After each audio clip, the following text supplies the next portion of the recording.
Oh, Oh, Thank you. Oh. oh. good morning. Do, do, do, do, do, do, do, do, No. do.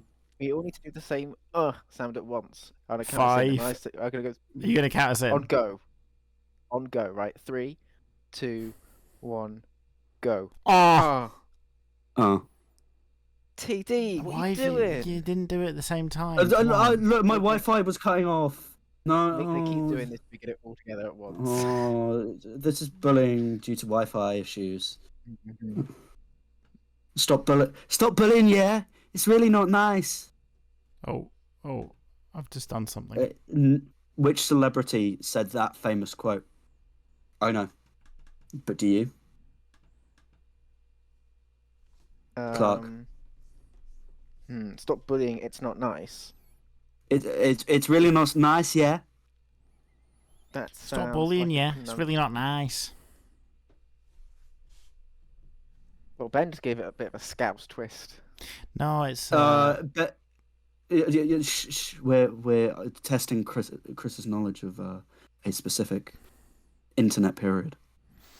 Think, Chris. I don't know. By the sea, shithole. Not Clacton. Oh, of course. Clacton. No, a bit. I literally said not Clacton, you dummy. A bit more of a northern shithole.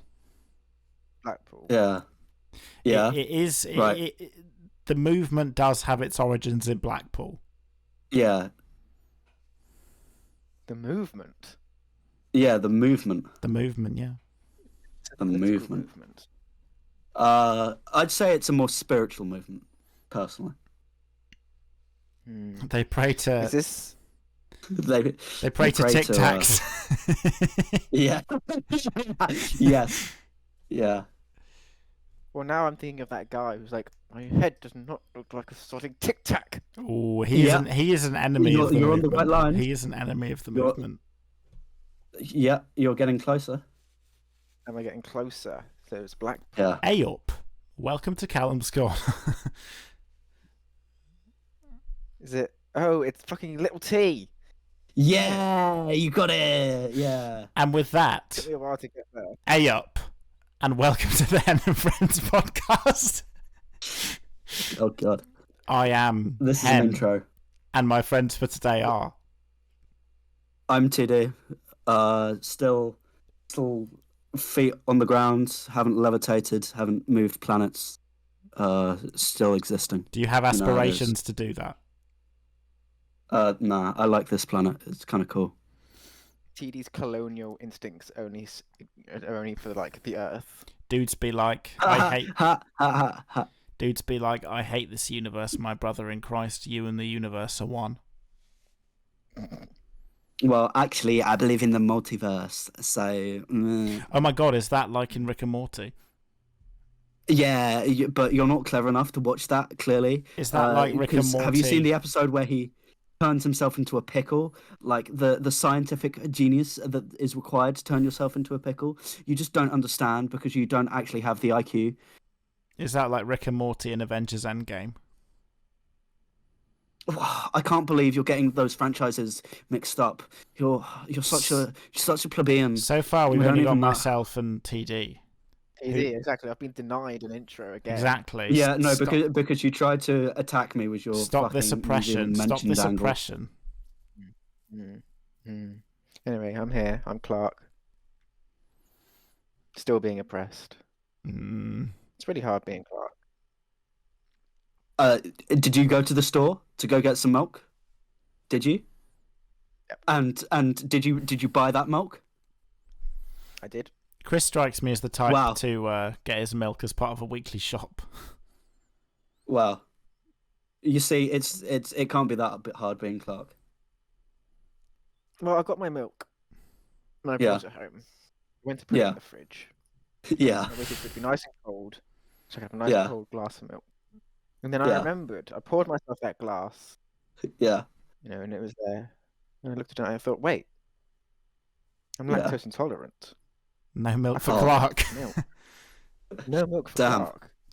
Damn, I guess you really are oppressed. But the thing is, though, that's a bit different to Drake because Drake milk is not the only thing that he can't have. There's lots of other things that he also can't have. Whereas for Chris, it's just milk and cheese and other lactose things. Whereas Drake can't even eat eggs or honey. Or something else. No. It's in the first 2 minutes of the video. Let's not get suppressed. Okay. That needs no further discussion. Yep. We've had quite enough of that today. That was implicit. Yeah. If you know, you know. Yeah. Shout out Pusha T. It's a reference, like Rick and Morty. Yeah. Look, stop trying to pretend you understand it. We all know that only Albert Einstein can understand that show to the level that it's meant to be. Not even the writers can. Wasn't the guy that created Rick and Morty like? Didn't he do a sexual abuser? The courts found that there was not enough evidence to indict him. So potentially. But they did not kick legally. him off the show, didn't they? Like he did. No, I think he deliberately chose to step down from the show. Oh right, so that wasn't like a decision from the network or whatever. I think the network would have pushed for it if he hadn't, but because he was worried about the court case and he was busy playing lawyer time, then yeah. But legally, nothing's come of it. In the court of public opinion, I think his name's been run through the mud quite a bit. So, make of Justin that what Roiland, you will. I think he is. Yeah, yeah. That name rings a bell.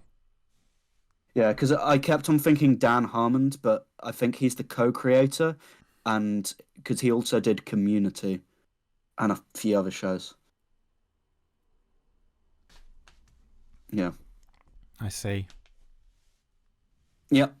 Do we have anything more on that before we move into the topics for today?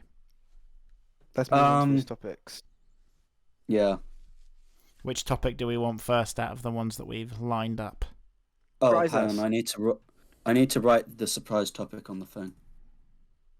Well, you want to start with the surprise topic, and we're not going to talk about Biggie Cheese. No, I think start with the shitpost as per. What do you mean shitpost? Biggie Cheese is not a shitpost. Cheese is not a shitpost, right? No, I wasn't talking about Biggie Cheese being the shitpost. I was talking about the other discussion that we've got tabled on the movie that Biggie Cheese is in. Movie. It's an audiovisual experience. I wouldn't say it's a movie. I would say it's cinema. Okay. Fine art. The piece of fine art that Biggie Cheese plays a significant part in. Because that discussion seems to be more of a shitpost than Biggie Cheese, who is a very respected figure. In case anyone's not familiar, Biggie Cheese is possibly the GOAT. He's the greatest rapper of all time. No, I don't think he's the GOAT. I think he's the mouse. He's the Gamote. Yeah. Mm-hmm. He is Ratus Sapien. He's mouse representation in the rap game. He's a rat. He's Ratus Sapiens. Oh, he's a rat, not a mouse. Is he a rat? But I thought mice like cheese, not rats. Yeah.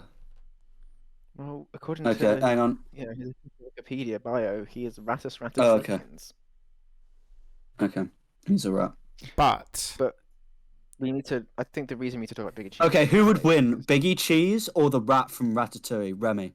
That's his name. Biggie Cheese. Biggie fucking Cheese. You look at the size of him. Biggie Cheese would win. Yeah, no, but Remy's like a street rat. He knows. Yeah, but he knows the underhanded tactics. Remy's gonna pull out the fucking how many knife. people Biggie Cheese has killed? Biggie Cheese literally, he ended Drake's career. Okay. I don't even know where to begin with this story. Essentially, yeah, but Remy's like a street rat. Biggie Cheese Biggie Cheese shot to stardom with his appearance in the 2006 film Barnyard, in which he performed a song by reggae artist Shaggy, known as Mr. Bombastic. Mr. Bombastic! What you want is a romantic, a fantastic lover. Shaggy! So, but why he decided, he marketed himself as a rapper, but then performed reggae music is a bit of a confusing choice. See, I knew this was going to come up. Now, I think it was the studio pressure, because they thought that rap music wasn't a really suitable medium for him to use, because Barnyard's like a family film, and I believe the execs at the studio were kind of anti-rap. I think they're slightly apparently anti-rap, whereas reggae is fine, but they really wanted, they'd already signed Biggie Cheese, they'd got their celebrity cameo. Well, I was about to say, if they don't like rap, then why did they put the face of the rap community in the film? Well, apparently because the directors are not the executives. The directors really wanted like a gangster rap banger from Biggie Cheese. They wanted, but it's the executives who pushed back, and the directors were already like, oh shit, we've signed Biggie Cheese already, They wanted Barnyard to have street cred. Is that what you're saying? Yeah. Okay. And then so they were like, look, I'm sorry, Mr. Cheese, we can't. You can't do any rap songs because the studio is pushing back on us. Is there any other song you'd like to perform? And Mr. Cheese was like, I gotta shout out this young upcoming artist Shaggy. He's such a cool guy. I'll produce one of his songs. Yeah. We're forgetting the story of how Biggie Cheese came to get the rights to Bombastic.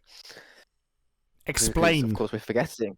Impart upon us this knowledge. Shaggy actually did sue Biggie Cheese over the cover because it outperformed the original. Shaggy made the argument that he had never signed any papers giving Biggie permission to cover his song, but Biggie Cheese had actually got Shaggy to sign the contract by meeting Shaggy at a convention the year prior and having him autograph a paper.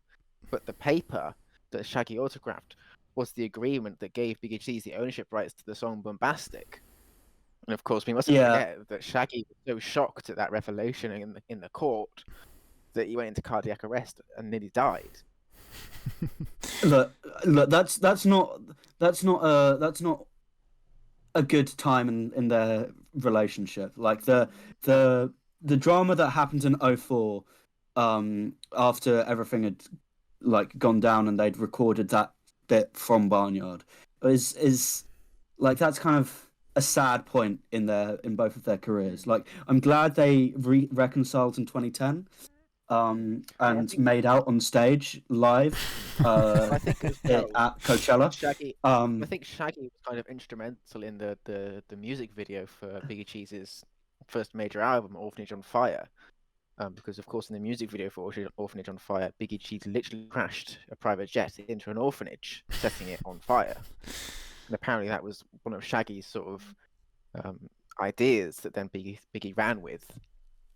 Well, no, their friendship during the 90s was really wholesome, and then you had all this, then you had all the silly beef about like Mr. Bombastic, caused entirely by Barnyard, and Biggie Cheese just thought he was doing Shaggy a favor, and then you got into all the beef and the whole legal case and that shit. But then,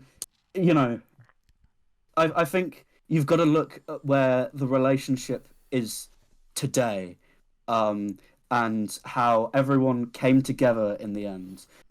I thought Biggie Cheese was. I thought he was no longer with us. No, you believe that propaganda? He got resurrected, bro. Did he go to Cuba? He did die. He did die in a drive-by shooting. He died in a drive-by shooting, but then he got resurrected. Like, did you not see, like, all the rap pages were like, posting because he's been spotted like in weird countries like Tajikistan and I would have Oh, thought Sri he'd have Lanka. been in Argentina. No. He said there were too many Nazis there. It wasn't for him. Do you reckon he's Well, in Coronel I mean- Pringles? maybe. Oh, I think he's in maybe. Coronel Coronel Pringles, Argentina. Look it But up. no, last time I heard, he was actually in Brazil. Ah.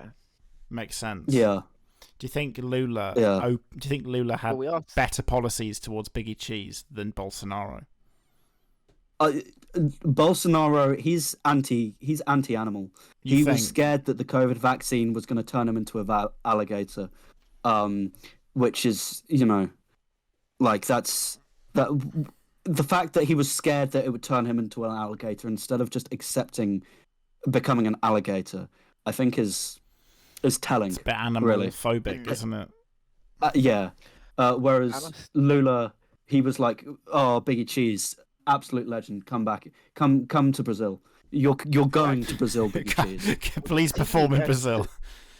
Yeah. I'm just thinking to give credence to your idea that maybe he has been resurrected. Of course, in 2007, he did say in an interview that his cousin-in-law God had contacted him and let him know that he was the second coming of Jesus. Yeah. But then to sort of counter that, during the same interview, he did say he was going to do a collab with Tupac, who at that point had been dead for nearly 11 years.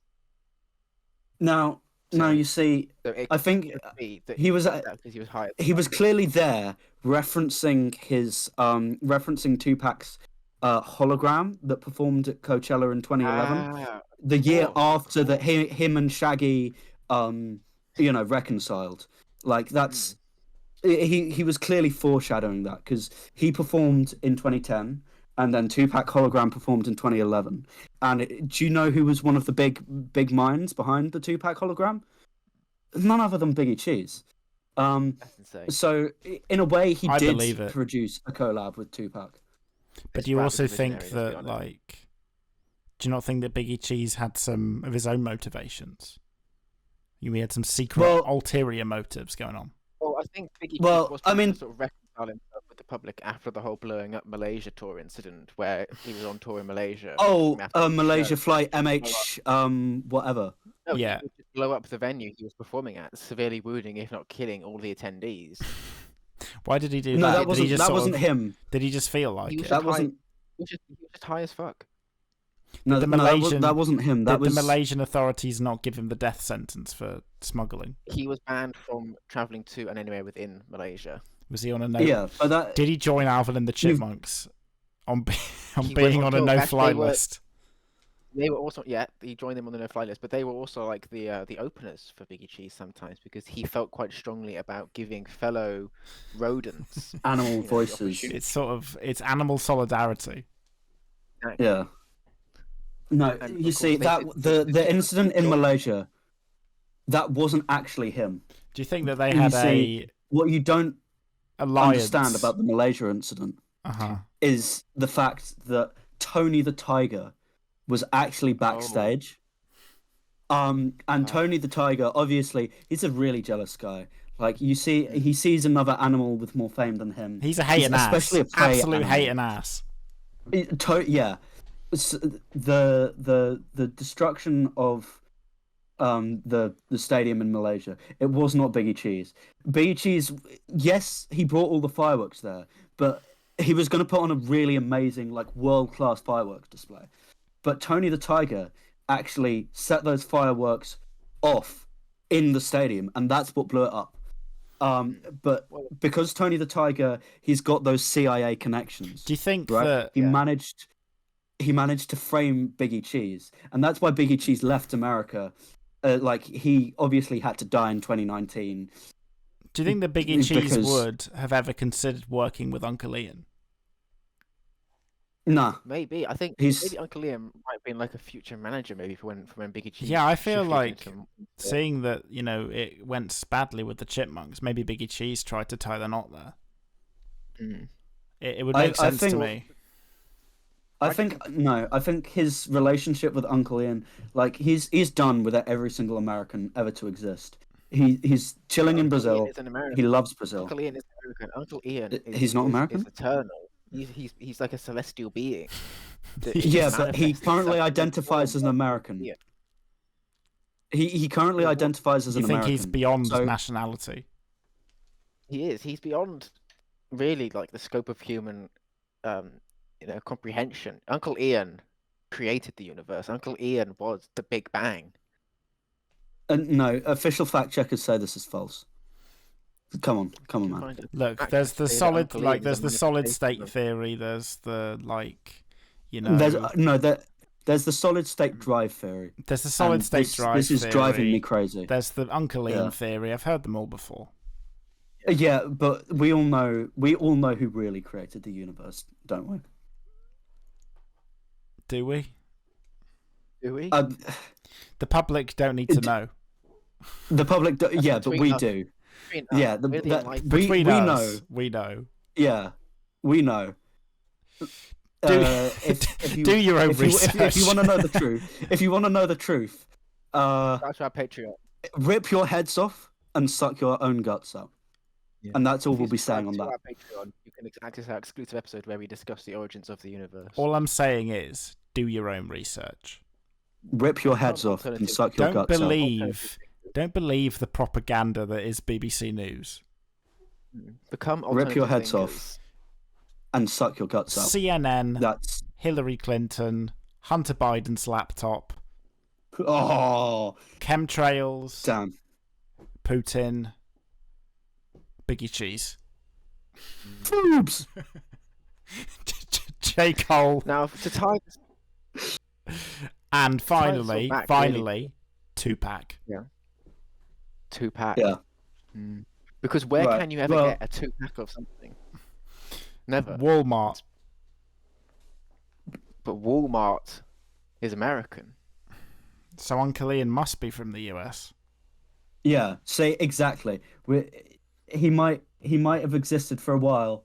He's not God, and he's currently an American. So Biggie Cheese won't work with him. No, Uncle Ian is American. He's not from the US. He's from the landmass that we call. Oh, we're doing the whole Spanish idea of it. I see. He's not a United Statesian, is what you're saying. Yeah. No, he is a free thinker. Oh, he's Canadian, right? Yeah. He's got that Drake ties. He's got the mob. Back to last week's topic, we of course can't forget, because if people remember from last week, we discussed how Drake was playing Fortnite with Ninja. Well, Biggie Cheese was also playing Fortnite with Ninja, but he was killed by Ninja. So Biggie Cheese released a diss track titled "You're a Dumbass." But Travis Scott, of course, did lead.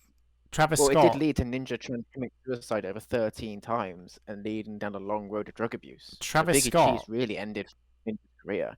Travis Scott got the squad wins with the crew tonight. Because you see, I heard Travis Scott has stopped playing Fortnite because he got addicted to McDonald's. Understandable. It happens to the best of us. Travis Scott stopped playing Fortnite because he started going out with Anita Max Win. Anita Max Win. But yeah. So again. In other words, Uncle Ian is actually in the embassy. He's part of OVO. Is this what we've discovered? Yeah.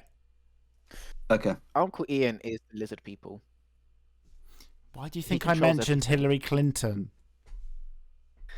Because she's the sleeper agent. We don't need to go into our truths anymore. How do you think Bill's got the deep state connections? Look, the CIA is going to get us if we keep on discussing this matter. If we keep on discussing the truth. Clark, the CIA. You really think the deep state would let us see that it exists through Hillary and Bill? No, they're there to throw us off the case. No, Clark, so where's the real deep state? Where is the real deep state? We know where the real deep state is. Yeah, we do. Look, I just gave you some. We know who. I just gave you some keywords for independent research listeners. Remember my keywords. If you go down the rabbit hole deep enough, you'll find the truth.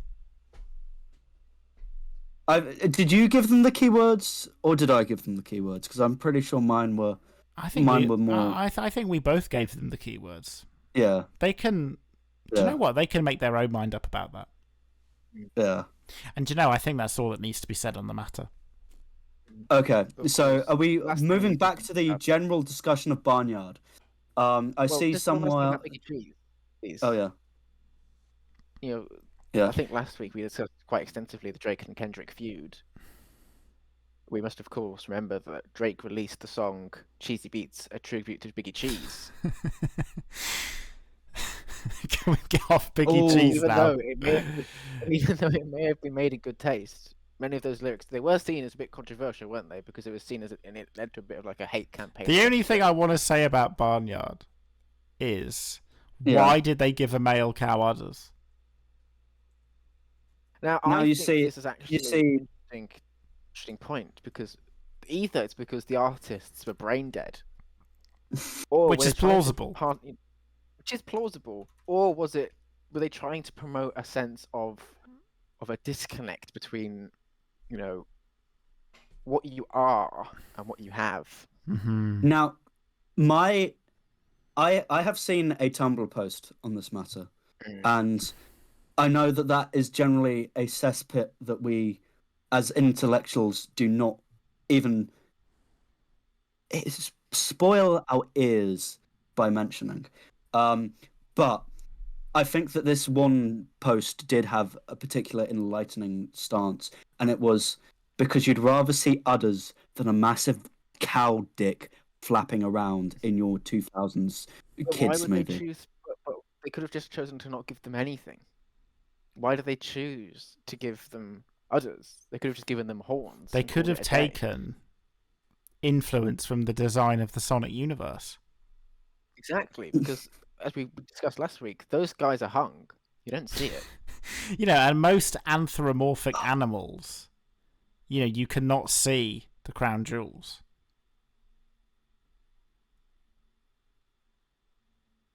Why don't we just rename this the Drake and Sonic podcast? Because I swear they come up every single fucking week. Well, they're literally like the little epitome of culture. They are.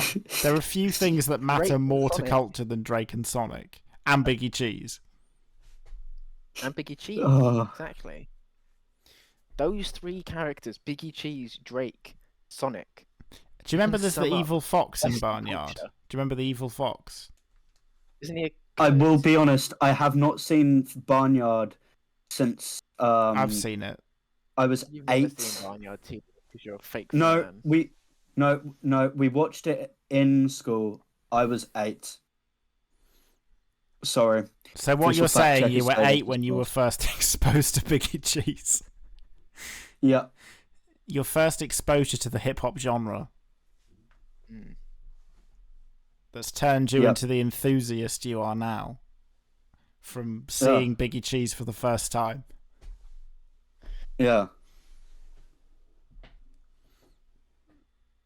Mr. Lover Lover. Mr. Lover Lover. She called me Mr. Bombastic. Do we have anything else to say about Barnyard? Well, I just think it's absolutely incredible. The same guy that wrote Bruce Almighty also created the films Barnyard and Bat Thumb, which of course is a sequel. I'm sorry, what was that third thing you said? There's Bat Thumb and Thumb Wars and Blair Thumb, which are of course all parodies of actual films, but the main characters are thumbs. That sounds a bit like Scary Movie type shit. Frank and Thumb. And honestly, I think is the most poignant one, the God Thumb. Ooh. Yeah, before we move on from Barnyard, I would just like to say this episode is brought to you by Barnyard. Feel free to stream it on Hoopla if you live in the United States. Also, how the same guy made fucking Barnyard and Bruce Almighty. Like, what's going on? Stan in Australia. I can go down the list. Next country is going to be France. You can stream it. You can stream it on Paramount Plus if you're in France. So maybe get a VPN or fly to France. Unless you have weird streaming services that no one's heard of. You can also watch the Knuckles show. the full. I'd just like to also say that the full Thumb cinematic universe is available on YouTube to watch. I would recommend starting with Thumbtanic. It's a personal favorite. Yeah, but is it free? It is free. It's on YouTube. The whole thing. I think also Okay, that's amazing. Thumb cinematic universe is on there. Ooh, it's on the list. Okay. Thumbtanic, Right. 6.7 out of 10 on IMDb. Oh. Do we want to? Should we move into the next topic from there, or will we have more to discuss? I believe Barnyard's our sponsorship time is over, so I think we can move into the next topic. Enlighten me of the surprise topic. Oh, you want to know the surprise topic? I think. Okay. I mean, unless it's related to. No, the surprise topic is. It kind of relates to last week's topic in a way. Last week's surprise topic.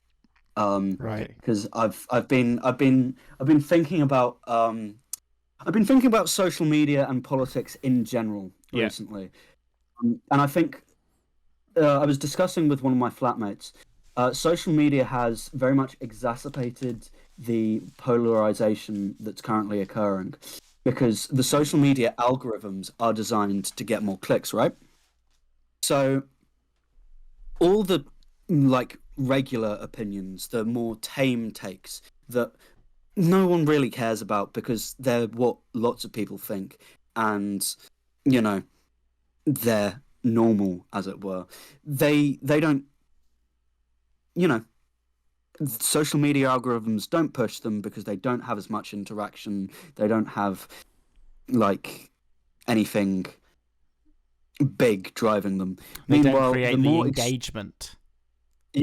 Meanwhile, the more extreme engagement rage bait takes and opinions, the social media companies have a vested interest in pushing these because people stay on the app for longer. They reply, they comment, they share to their friends saying, get a load of this guy's opinion, or, oh, this guy put it, it's such a hot take, but so correct. And so I think the polarization is very much... Yeah, like... Oh my god, Twitter.com, yeah. Twitter.com is where it started, but it's now no longer just Twitter or X or whatever that fucking hell site is. Delete Twitter.com. I have it spread. It spread to TikTok. It even spread to Facebook. Like I go on Facebook when I'm in the gym and I don't want to actually turn my brain on, but all of a sudden I'm getting political things shoved down my throat. And it's no politics that relate to me. It's generally United States identity politics, which I'm not in the United States, and it doesn't really apply to me. And I'm having to exit, click not interested. I do not want politics on my social media, other than YouTube. Personally, I would say because Facebook it is just engagement bait. I think that Facebook is kind of the genesis point for this interaction that you're experiencing, because of course it was the first, and it's always been known as the most echo chambery environment ever since it kind of began. Yeah, but what's interesting is I'm getting completely disparate opinions on is promoted to me. On one hand, I'm getting a post went viral the other day about girls feeling more comfortable around a bear than a man doing their daily walk, and people oh yeah, you tell those men haha, yeah, the at least the bear won't try and gaslight you. And then on the other hand, I'm getting people who are unironic misogynists, and I'm I don't care about this. I don't care about this topic. Touch grass. This is a running theme in my opinions. But why don't you just delete Facebook? That's a real Like, good question. Why don't you getting from it, disengage? You see, I'm getting thing from my work friends, and generally, like, by my work friends, I'm not talking about my work friends my age. I'm talking about my work friends who are a bit older and do not use Instagram. Like, they grew up on Facebook. They sure, they exist on Facebook, and also like it's. I get a lot of, because I'm part of a lot of the local group pages. I get a lot of like actual local news that affects me both here and the town that I used to live at in the UK, and I find those genuinely interesting. I don't find the politics that's not relevant to me or actual like proper politics, as opposed to, oh, do you know what's going on down at the like 4th Street? Do you know what's going on there? Yeah, but do you Like, mark those posts as not interested, TD? the political Or do you just content, scroll past yes. them? No, I Well, pressed the that's the X. mistake you're making. If you engage with it, even to say X, it then gets that information from you that you don't like that, and it should show you something else. Other than if you just ignore it, it doesn't know anything. But it is true Yeah, that you have still engaged with it. it is but if true. I'm marking it as not interested, surely that's going to disincentivize political content from appearing on my page because I'm not interested. No, it's No? just disincentivizing that political content of that persuasion. It's not.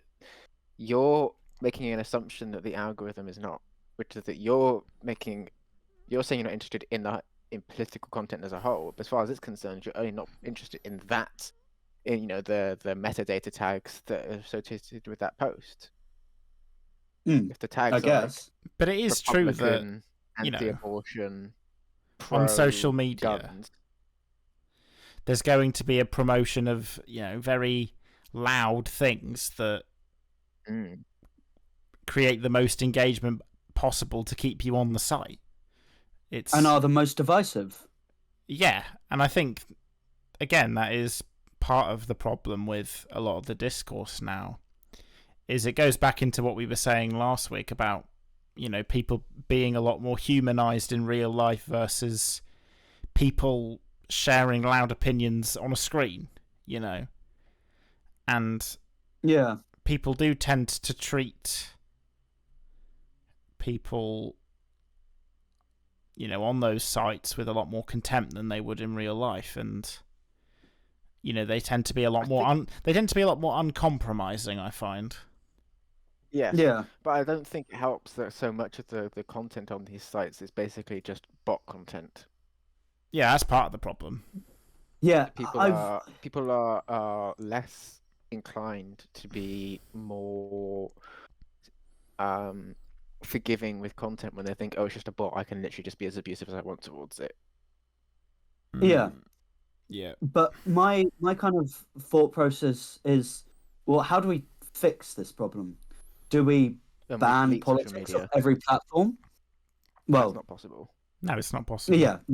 Yeah, it's not possible. But like, because Facebook came under fire for, it's now rolling out, I think, on Instagram. Oh no, it's not Facebook. Meta came under fire for on Instagram, like de-incentivizing political content.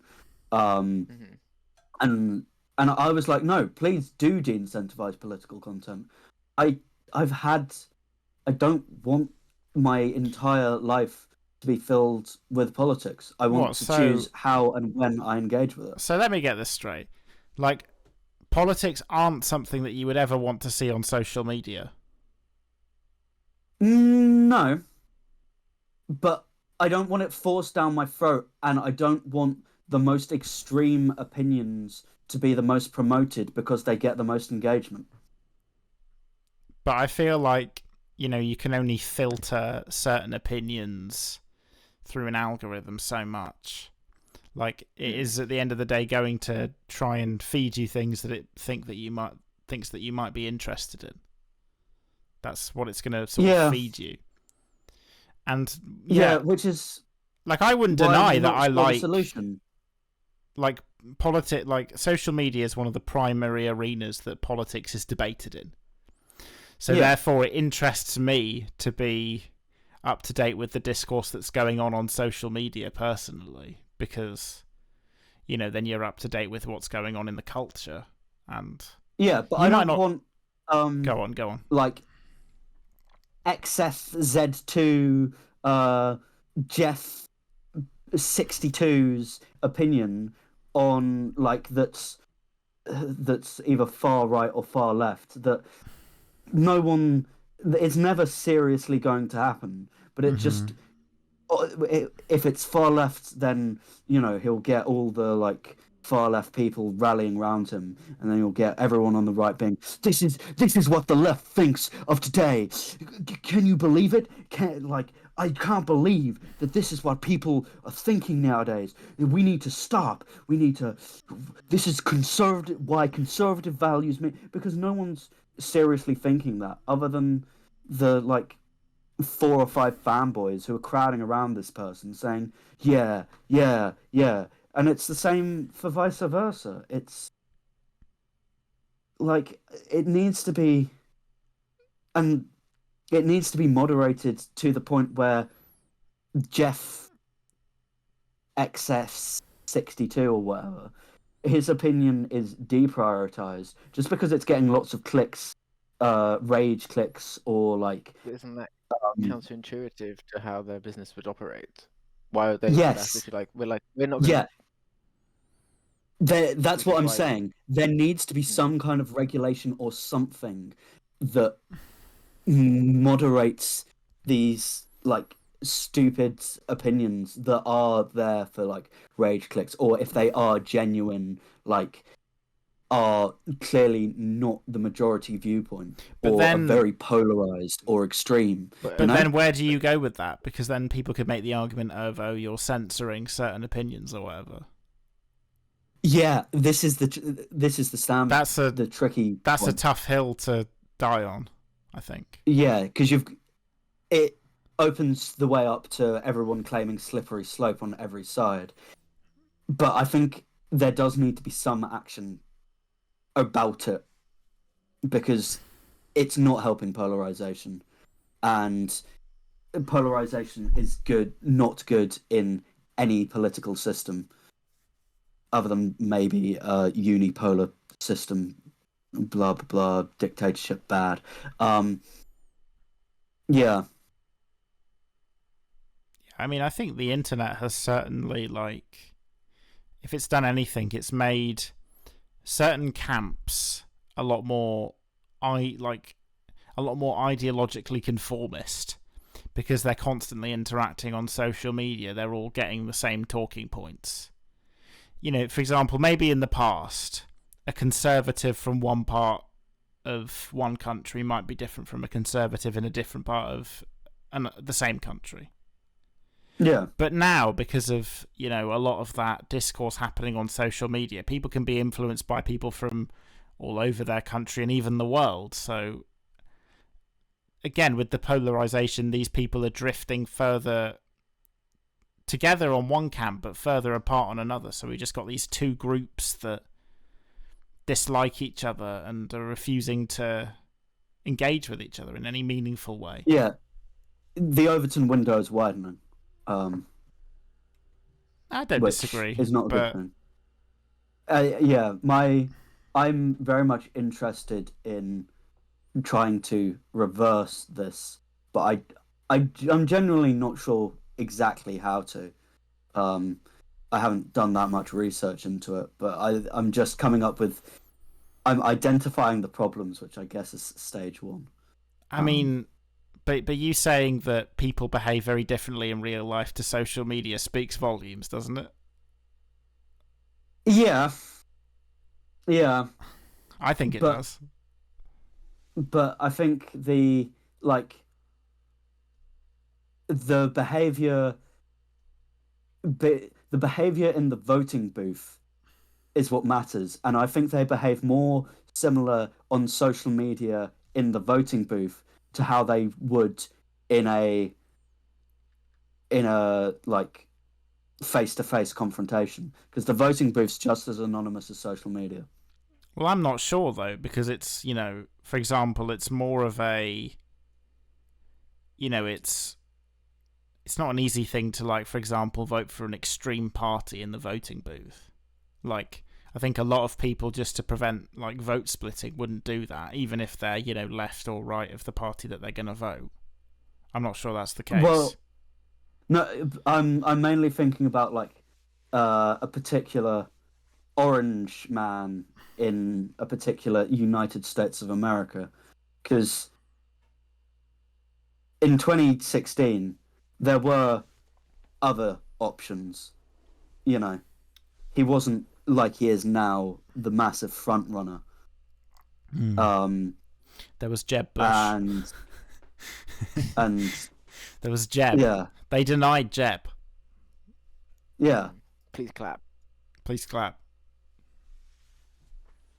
And then people didn't, and then people knowing vaguely at least who Trump was, voted him in 2016. I do think another thing about... Counter that. Go on, Chris. Go on. Isn't the counter to your argument there, CD, the fact that he then lost in 2020? So people were paying attention to what he did, and the polarization on the internet didn't matter at the end of the day because people still voted him out. Yeah, but it's not. It wasn't like Reagan's second term, where after Trump's first term, like everyone's like, "Oh my God, look at this dingus! Let's all change votes." But I don't understand your argument then, because why would they? Are you not arguing therefore just for people to agree with your point of view about Trump? No. Right, and this is the thing. It's like, while I do think you are... people in America that thought he did a good job. I disagree with them, but there's plenty of people in America that think and can construct an argument as to why they think he did a good job.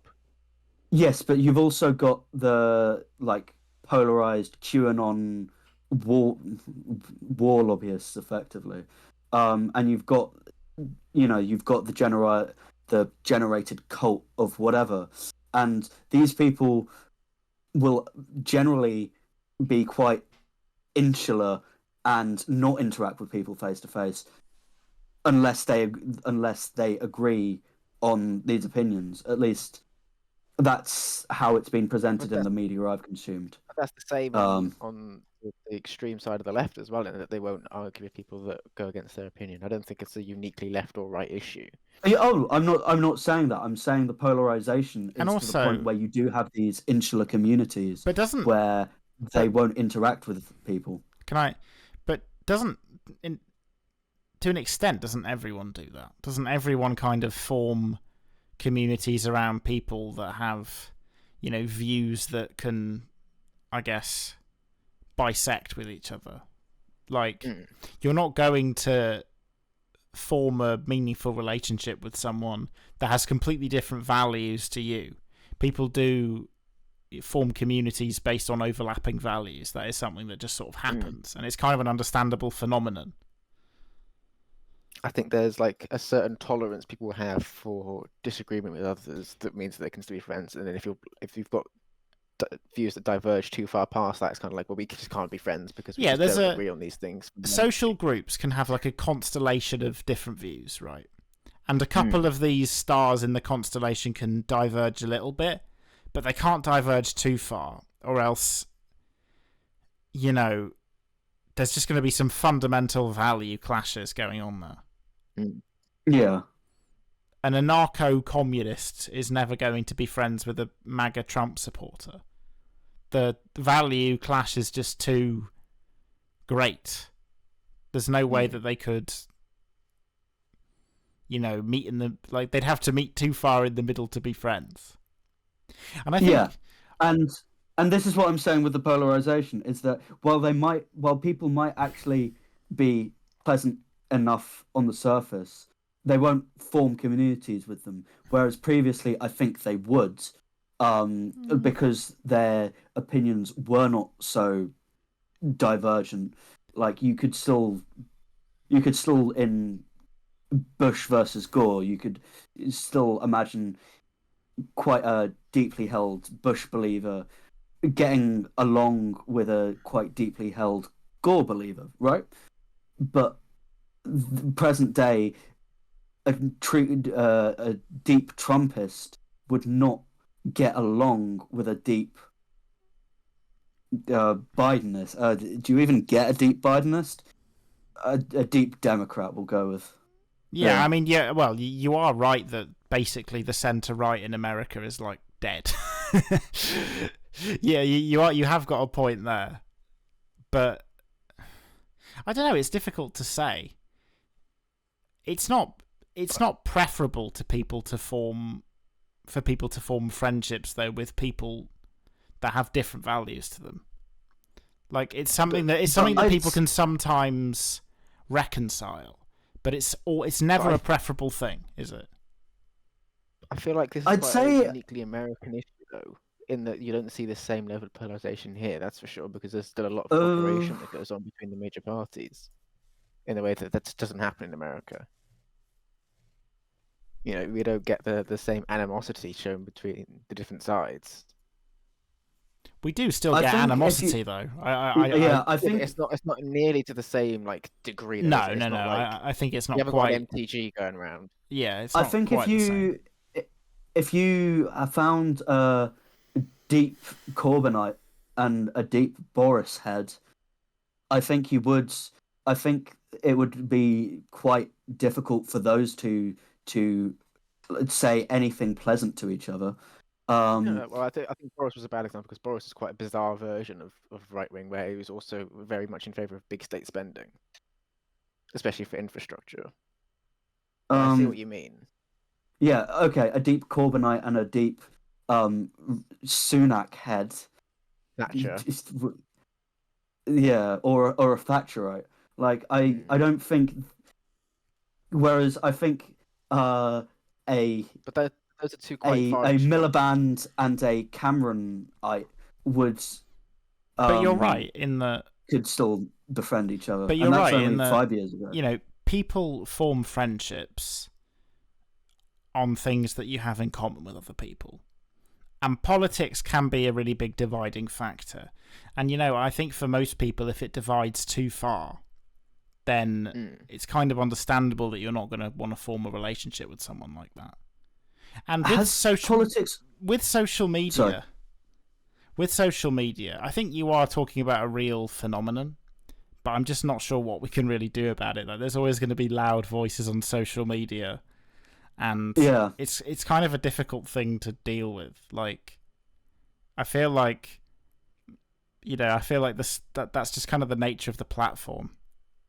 I think if you don't want to look at social media, then don't look at social media. That's what I think. In an ideal world, the extreme opinions would just be suppressed by social media. But then you run into this problem of you have to be neutral. What is an extreme opinion? Who's going to claim that they're being silenced by the big scary tech company? Like, there are so many factors that mean the ideal world is not the real world. Yeah. Yeah. So I think there's not a whole lot more to say on that. Yeah, but I think I don't know, that may be the end of our social media and politics discussions for a minute. Because I don't think there's much more we can get out of the discussion as a whole, unless there's more politics discussions today, but not about social media. Yeah, no, but like this has been kind of a through line of TD's surprise topic for a couple weeks. True, it's and quite interesting. It came up on, I think, episode 2. That's the one that I haven't actually re-listened to. So wow. Anyway, episode 2, it was Ed's. So to move on to other minor political events this week. Ben, you'll just introduce. Rishi called an early general election. What do we not an early general election. the general election. It's 5 years since the last one. It's on time. Well, it is early because the deadline to call on was January. And do you not think that? And do you not think it would make sense for a prime minister to want to stay in power for as long as possible? Yes, but this is an unusual practice. Like you generally don't leave it right up until the last minute to call elections. Well, it is historically kind of speaking, because, of course, since Cameron, we had the fixed Parliaments Act, which meant that the decision on when to go for an election wasn't up to the prime minister, but that was repealed under the Johnson administration. Which is why we've had this basically 6 months now of speculation about when is he going to call it. But that and he didn't inform a lot of the Tory ministers. Well, he didn't inform any of them. Exactly. He just pulled it out of his ass. Now that I think about it, the UK's not uncertainty of when a general election's going to be happening is very unusual in the present day. Because everyone else generally knows.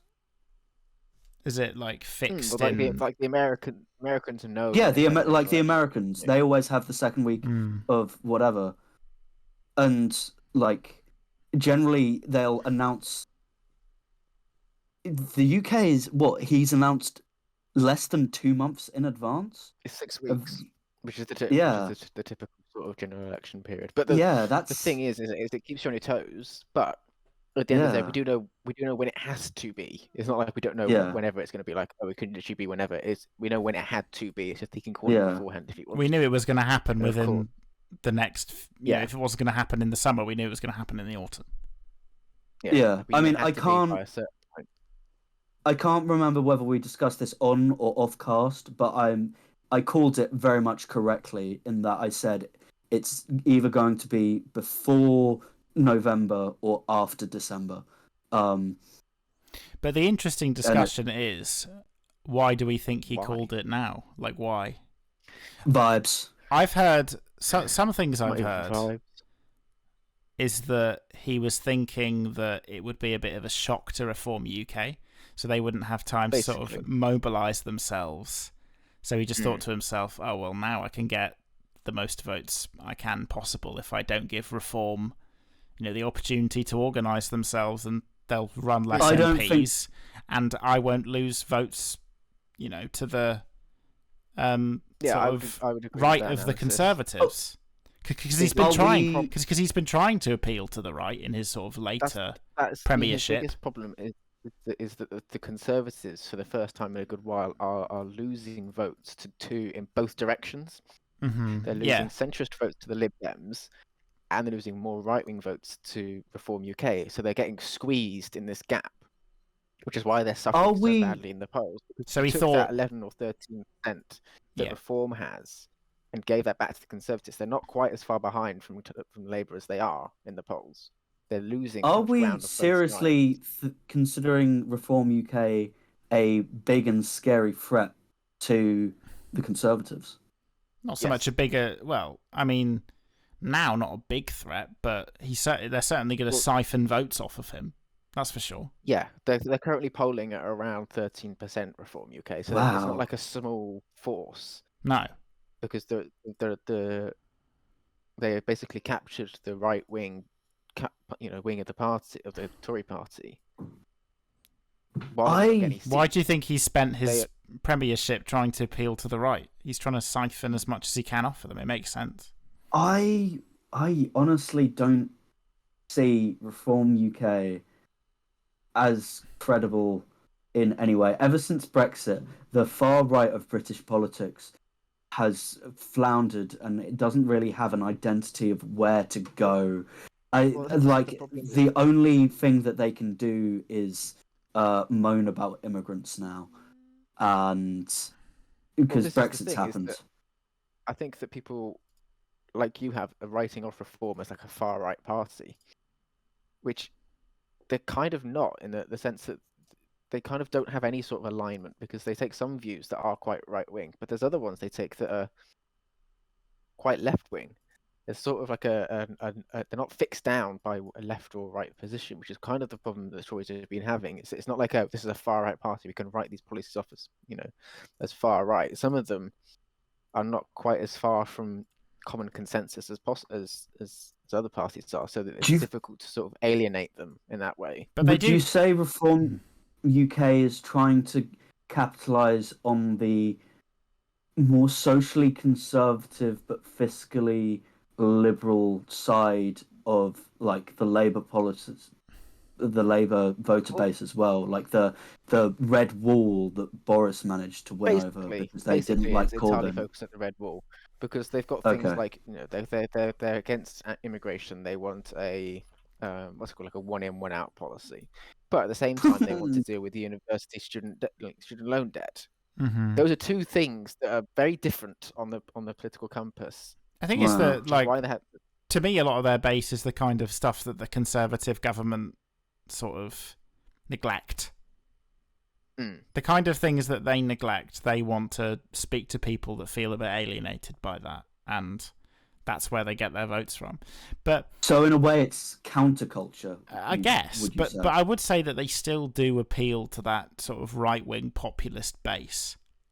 Yeah, they're that's it. They're not right wing as much as they are a populist party. Yeah, and that populism can be against anything that the Conservative government represents. It makes sense to me. But they've sensed this weakness on the Tory right, and they're capitalising on it, and it's causing great issues. Wow, but I think that's probably why they've gone. Why Rishi's called it is because he's got to get ahead of them because they haven't had time to select all their candidates. I mean, he hasn't either. He's got a good 200 odd seats that he's got to find people for because they keep saying they're not going to stand again. Notably, Michael Gove is going. Thank fuck, piss a dick ruined our education. Well, I'm in mixed. I've got mixed views on that. English education is some of the best in the world, and has improved under the Conservatives in terms of the PISA scores. But he did do damage to things like the arts teaching in schools. So swings and roundabouts. The fact that our science teacher, when she learnt that he had gone, so he stopped tinkering with our secondary education, walked into the room and did a little dance. But I think speaks quite a volumes. View, because teachers are, as a whole, tend to be more left wing than right, and an issue with quite a lot of public institutions is they're quite against change. And they're always right. My mother, who is a teacher, suggested the idea that the Secretary of Education or Minister of Education, whatever they're called, should have some experience in a public school at least, and preferably have some like childcare experience as well. Because let's be honest, the past few ministers of education have all gone to private schools, and there's all of a sudden are running the public school in the UK means private school too. State school experience. There you go. But ministers generally never do, though. Yeah, they generally just are politicians that are like allocated to run a certain cabinet. Yeah, but I think more of a meritocracy style TD. It would be more meritocratic, but it should also I think running the state schools without ever potentially even stepping foot in one. It's like asking me to run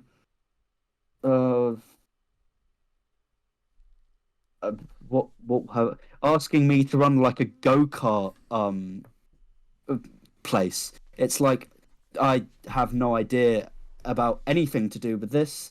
I have zero experience with go-karting. Okay, no, I do have. I've gone to go-karting like 2 or 3 times, and all of a sudden I'm being expected to run this thing that I know very little about, and have right. But the thrown in the deep end. Servant in that department will have experience in education and running an education within the education department. So it's when not like but any an MP decision comes through the minister. So when an MP is appointed to a cabinet position, are they generally appointed based on, oh, you're the correct person for this job, as the Prime Minister? No, they're generally appointed based on political alliances. Well, I would say it's a mixture of both. In that if you're but as Chris is saying, there's like, is the Prime Minister in his head not going to think you make sense here? How did Boris Johnson become Foreign Secretary? Because he's got good charisma. That man's diplomatic relations. He extended someone's prison sentence within his first week in the job. Yeah, but people thought he's funny. Basically. Then, also, if he's funny, have him manage something domestic, not.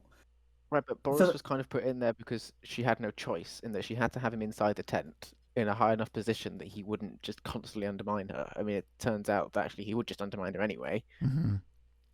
That was she was trying to rein him in. She should have given him transportation because he likes transportation. That wasn't the point. The point was she was trying to contain his ascendancy to be from deposing her. And the idea was if you give him a high enough position of office, he'd be content with that, as opposed to constantly plotting to remove her. And it turns out actually he could just do both. Mm.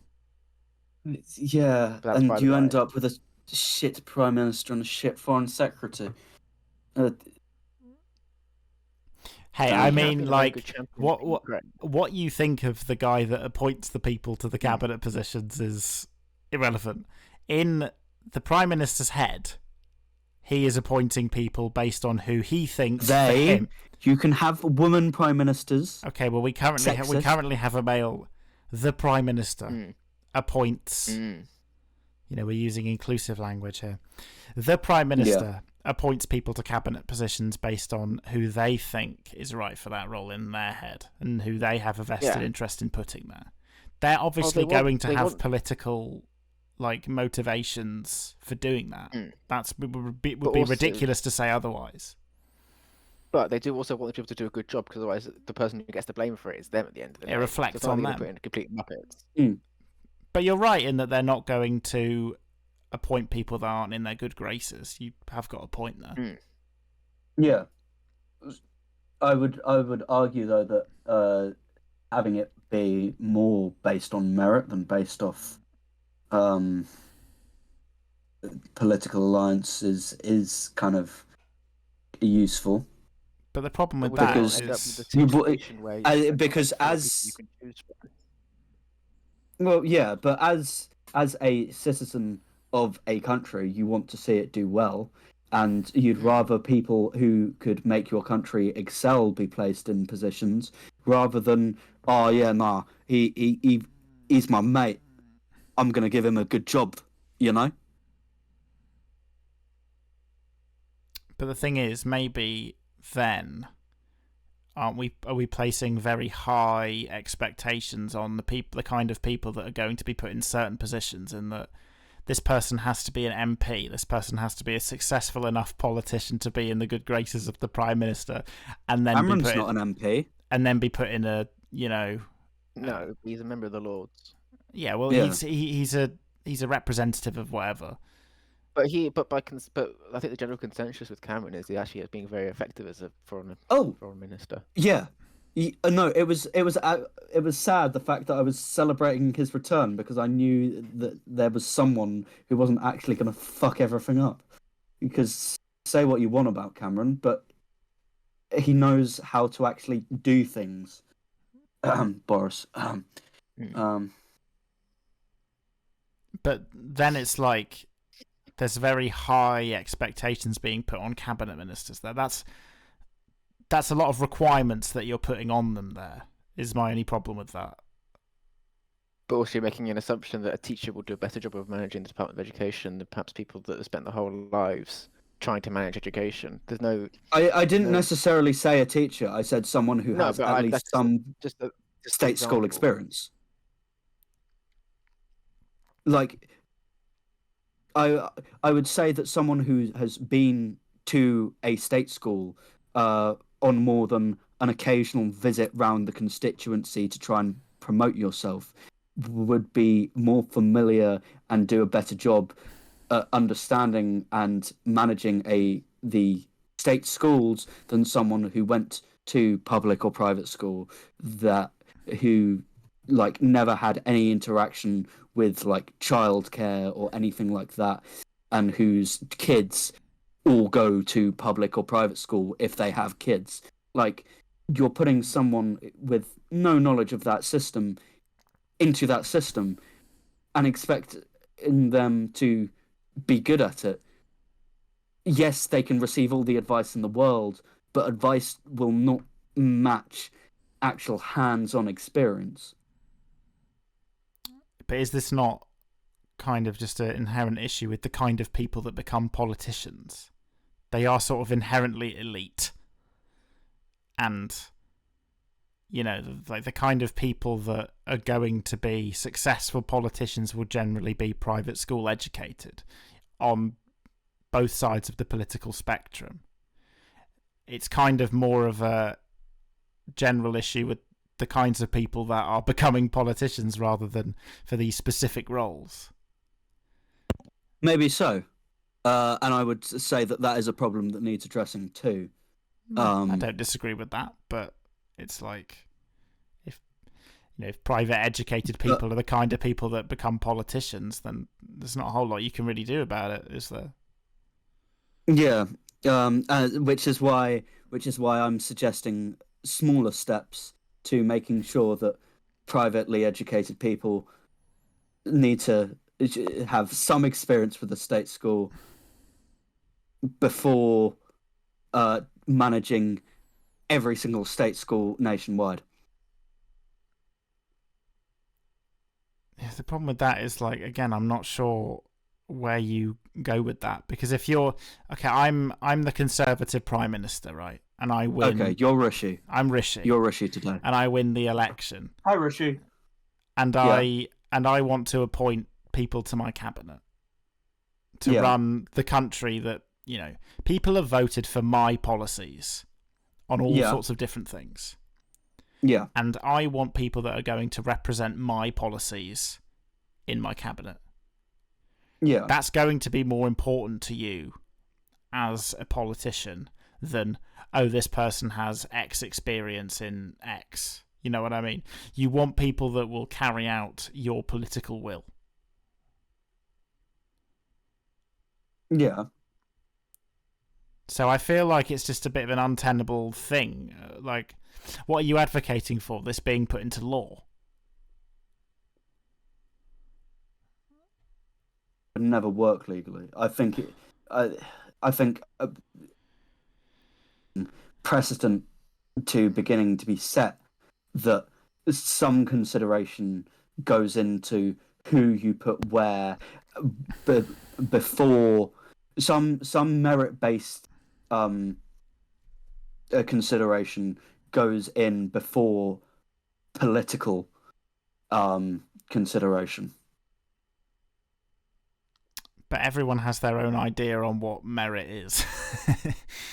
And at the end of the day, I think it's you can't take the politics out of what is a very political role. The Conservatives have their idea of what education should be, and Labour have their idea of what the education should be. And they will appoint candidates to realise that political will. I think it's an inherently political position, though, is the problem. Yeah. Yeah. Because... Although you do raise an interesting question of the kinds of people that go into politics are generally elite. They are detached from the average person because they're politicians. Yeah. And that's not a unique issue to the UK. There's lots of countries with this idea. It's not a issue to this time and place either. That you can go through history and understand that most politicians in most places at most times have been from elite families. Yes, you're always going to come with upsets now and then, but I'd say the majority of the case, in the majority of global history, politicians have been from political families or like high income families or high influence families.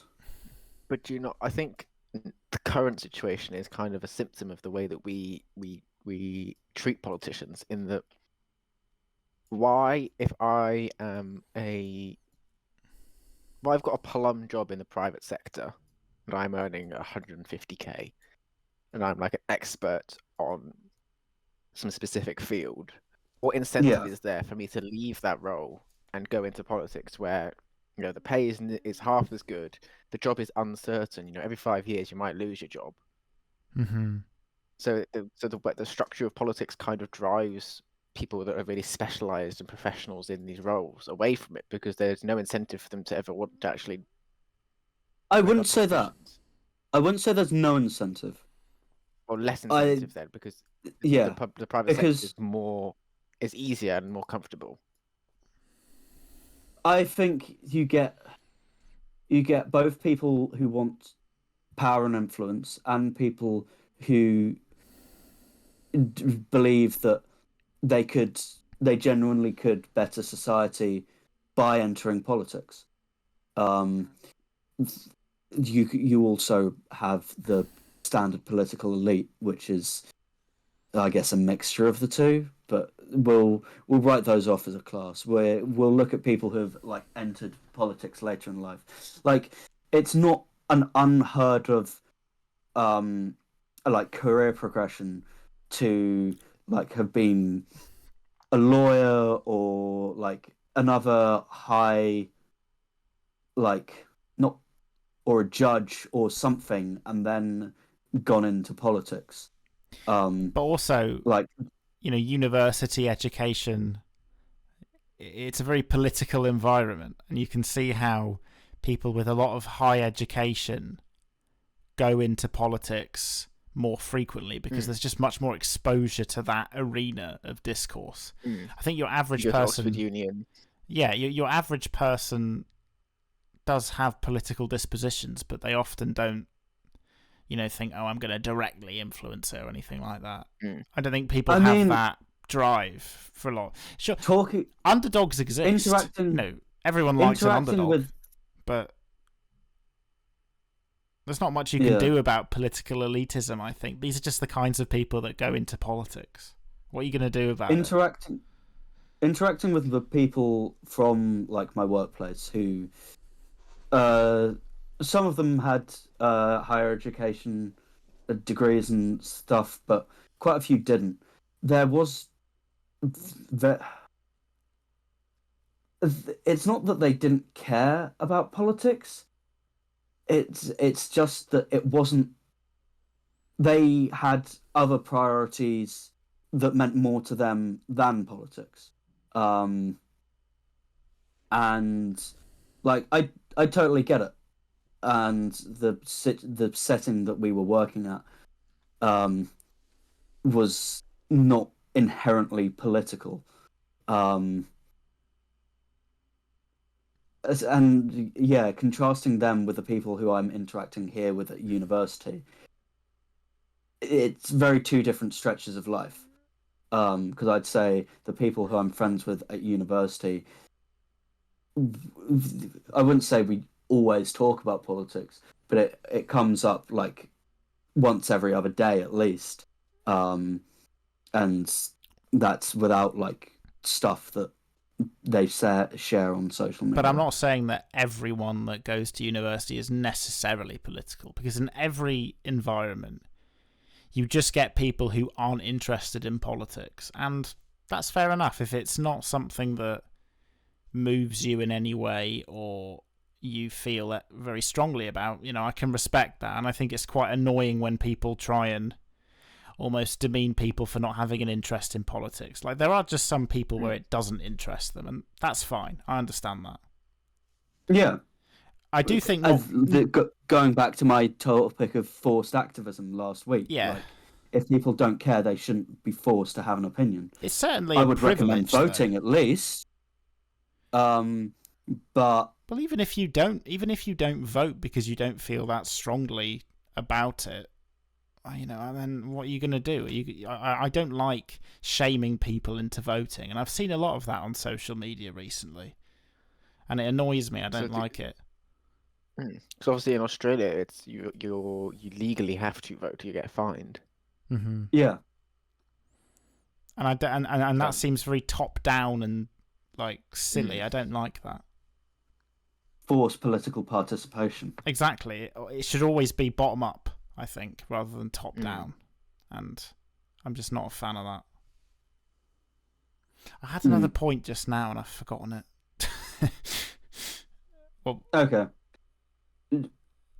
Well, if you remember it soon, because I feel we should get back to the main point of the general election. The general election. What's he done? Yeah, we've gone into he done it? Yeah.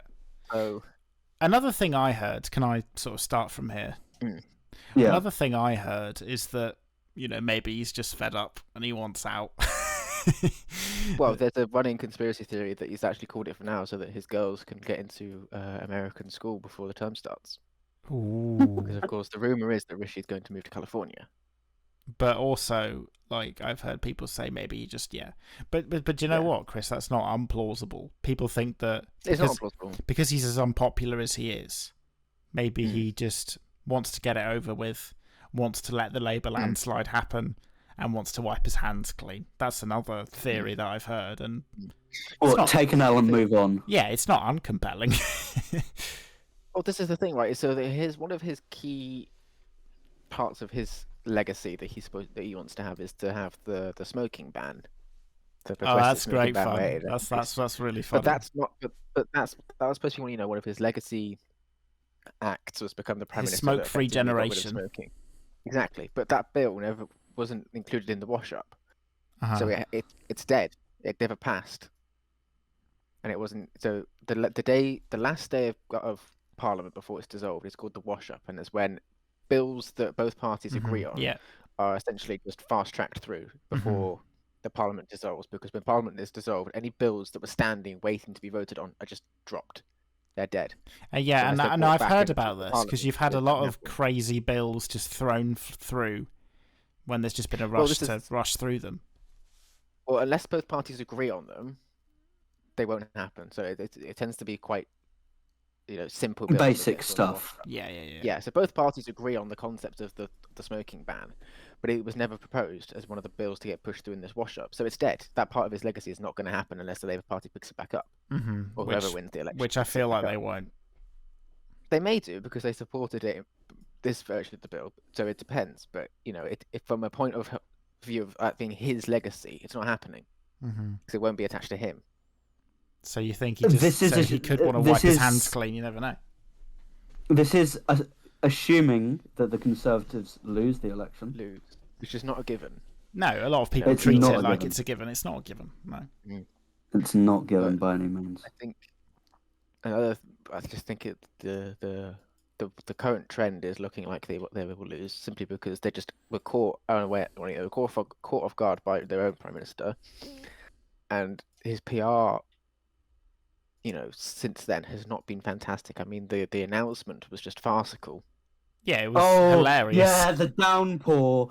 I mean, if he wanted the sympathy points, him getting rained on and starting to look really sad and having the shitty Labour and how he'd fought for us in the pandemic, guys. He'd fought for us.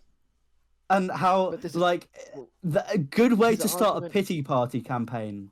He fought for us. His argument for going out, because obviously they've got the conference room in Downing Street. His argument was that tradition is that the Prime Minister goes outside on the steps of Downing Street to announce the election, and he wasn't going to give that up, even if it was raining. Which I have some sympathy with. That reverence for tradition is fine, but because they didn't get ahead of the announcement, because normally, if you're going to do an announcement like that, you do it when Theresa May did it, which you do early morning before protesters and so forth, and people that can get up to mischief have time to hear about it and get to Downing Street.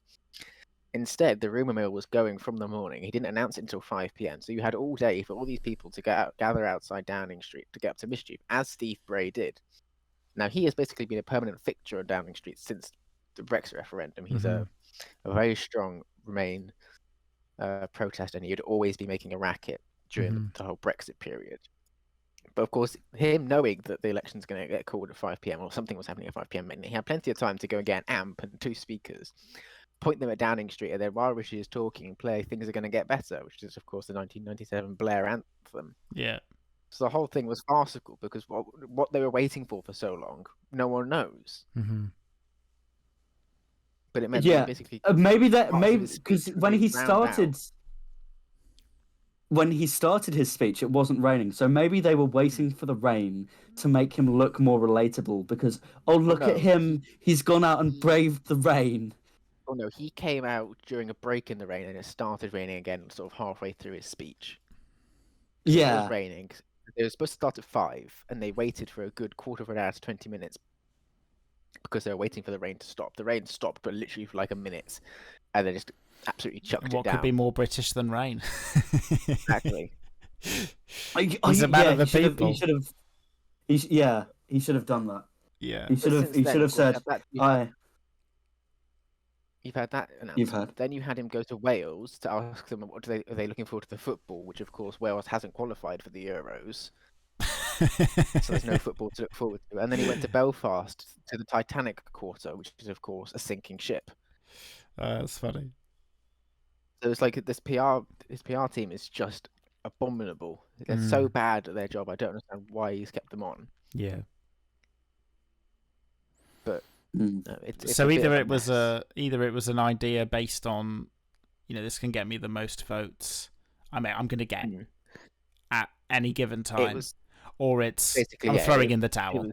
It's one of the two. It's either throwing in the towel, or this is literally the best it's going to get. It's only going to get down. Well, it's already downhill, but it's just going to get more downhill from here. That was how I interpreted it. Yeah. People will view it as, he's clinging on. He's holding on. Which is what happened. Yeah, it wouldn't. To be fair, if he didn't call it until 2025, it would not be a good look. Yeah, it would look like. It's like Chris just said. It would look like he was clinging, parasitic. Poorly received prime minister is clinging on, and it was similar to Gordon Brown. He's unelected as well, so it's a similar. Sort of paradigm, I think. Yeah. But I feel like that's all that needs to be said about that. Well, are you looking forward to voting in absentia? I am. I think I'll do a proxy vote. I think I'm proxy voting too. Yeah. I think that's how I'm going to depending on how easy it is to set up. Yeah. It's quite easy. The good thing about this country is that those alternative forms of voting are not difficult to engage with. A postal vote is very simple to get hold of and so forth. Is it more difficult? Are you looking forward to voting in person? There was 2 questions at once. Which one do you want me to answer first? Me. I'm selfish. Answer my question first. Well, my voting in person will be as enjoyable as ever, TD. Remember what you're going to bring? Do you remember what you have to bring? I have to bring my photo ID, yes. Yes. Who's a smart man? Well, I don't quite understand this controversy with having to bring ID. I think there's controversy about what counts as ID. I think there's some gaps there which are a bit bizarre. But I mean, Northern Ireland, you've always had to have ID. And in plenty of other countries, it's just the standard you bring ID. So I don't have any opposition to that as a fundamental point. Yeah, no, I wasn't saying that. It's just for the viewers' education. And your question was? My question was, are you familiar with that working differently in other countries of the postal vote? Because I'm not. Well, of course, in America, it's quite contentious. Yeah, the states, they're stealing the elections. The Dominion voting machines are. Yeah, they're. I've actually seen them, and they're stealing all the elections. They're all voting for Bernie Sanders. Joe Biden's not even on the ballot there, nor is Donald Trump. You've got Bernie Sanders and Kim Jong-un. And I feel like they're just voting for Hillary. No, it's Bernie Sanders or Kim Jong Un. Okay. Honestly, Hillary was 2016. No, she's still around. She's still around. No, Still alive. With the lizards. Yeah, no, but she's chilling in a zoo with her lizard brethren now. She's not in a zoo. So she's in the inner Earth. Get it right. Oh, sorry. Her lizard self is in the zoo while she's astrally projected into inner Earth. Inner Earth, in the hollow Earth. Yeah. With Ian, with Uncle Ian. Yeah. Uncle Ian is the universe, though. No, enough. No. With that, shall we move into the next topic? No, he's not the universe. He's dumb. He's poo. Pop's poo. To lead on from this discussion about the general election, I think it was quite an interesting discussion to lead on to, which is the idea of the forms of, or the type of voting system that we have in the UK as opposed to other countries. Well, they have in some other countries.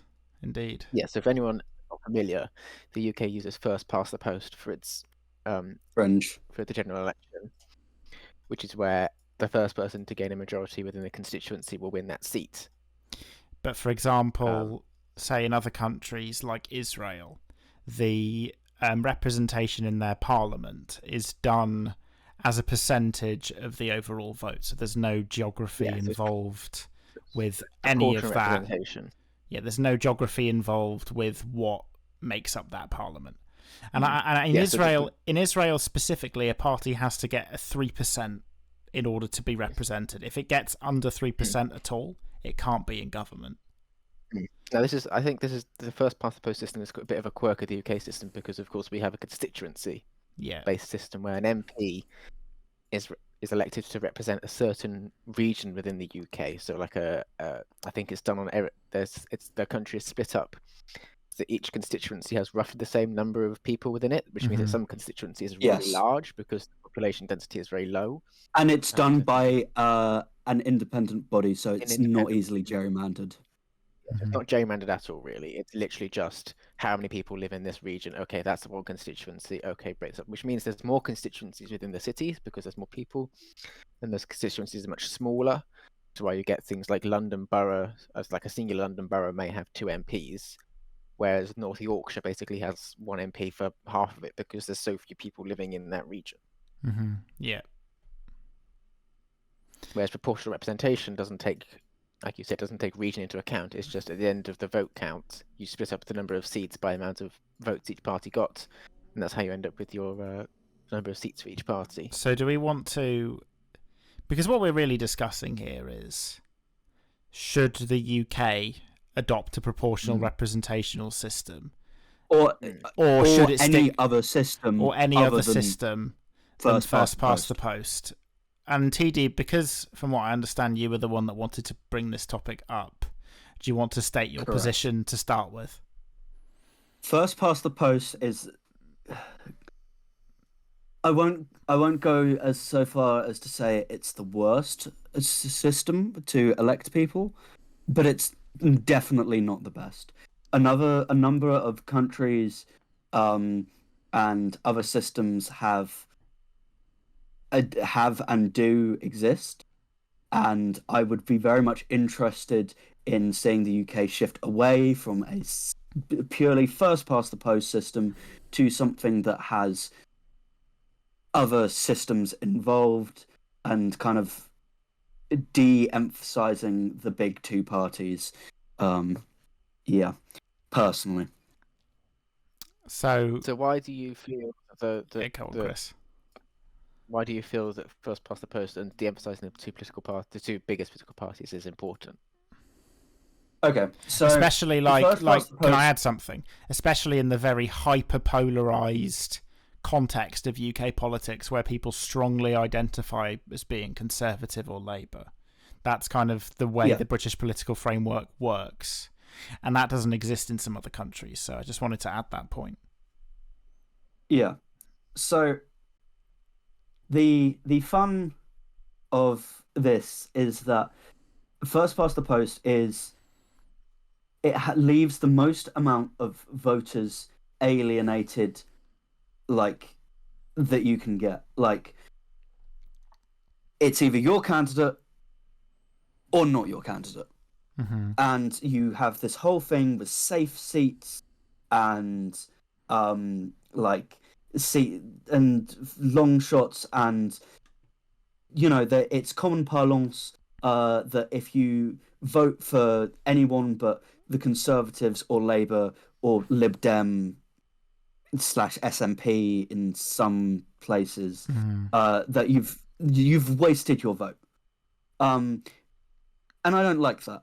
If I strongly believe in the Green Party or in one of these other like minor parties, I want to be able to vote for them and not feel like, oh, my vote has just been not thrown away, but I know that the person I have voted for is not going to get in because I'm in a blue safe seat, or I'm voting for a minor party, or like it becomes less about who you like and more about I'm going to vote for this person because I dislike them less than the other person who has a good chance of winning the seat. Mm-hmm.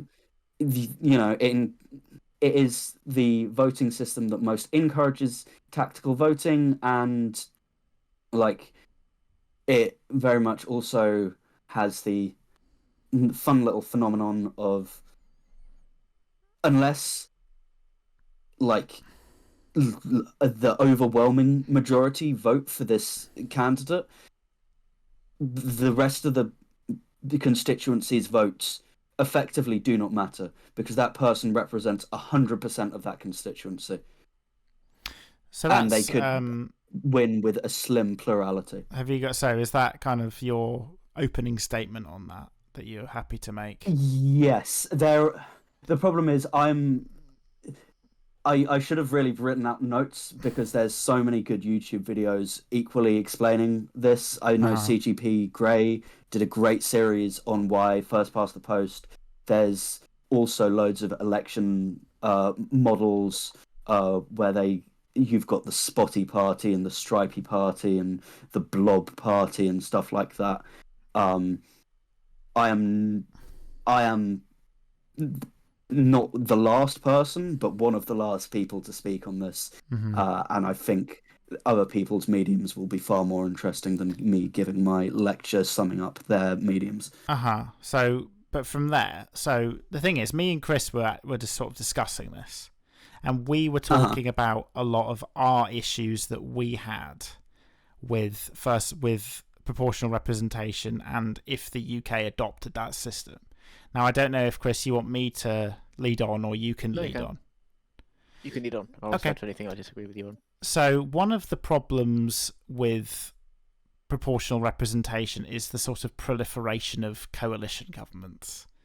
Now, in lots of other countries around the world, let me sort of look at the notes I've made so I can make points a bit more concisely.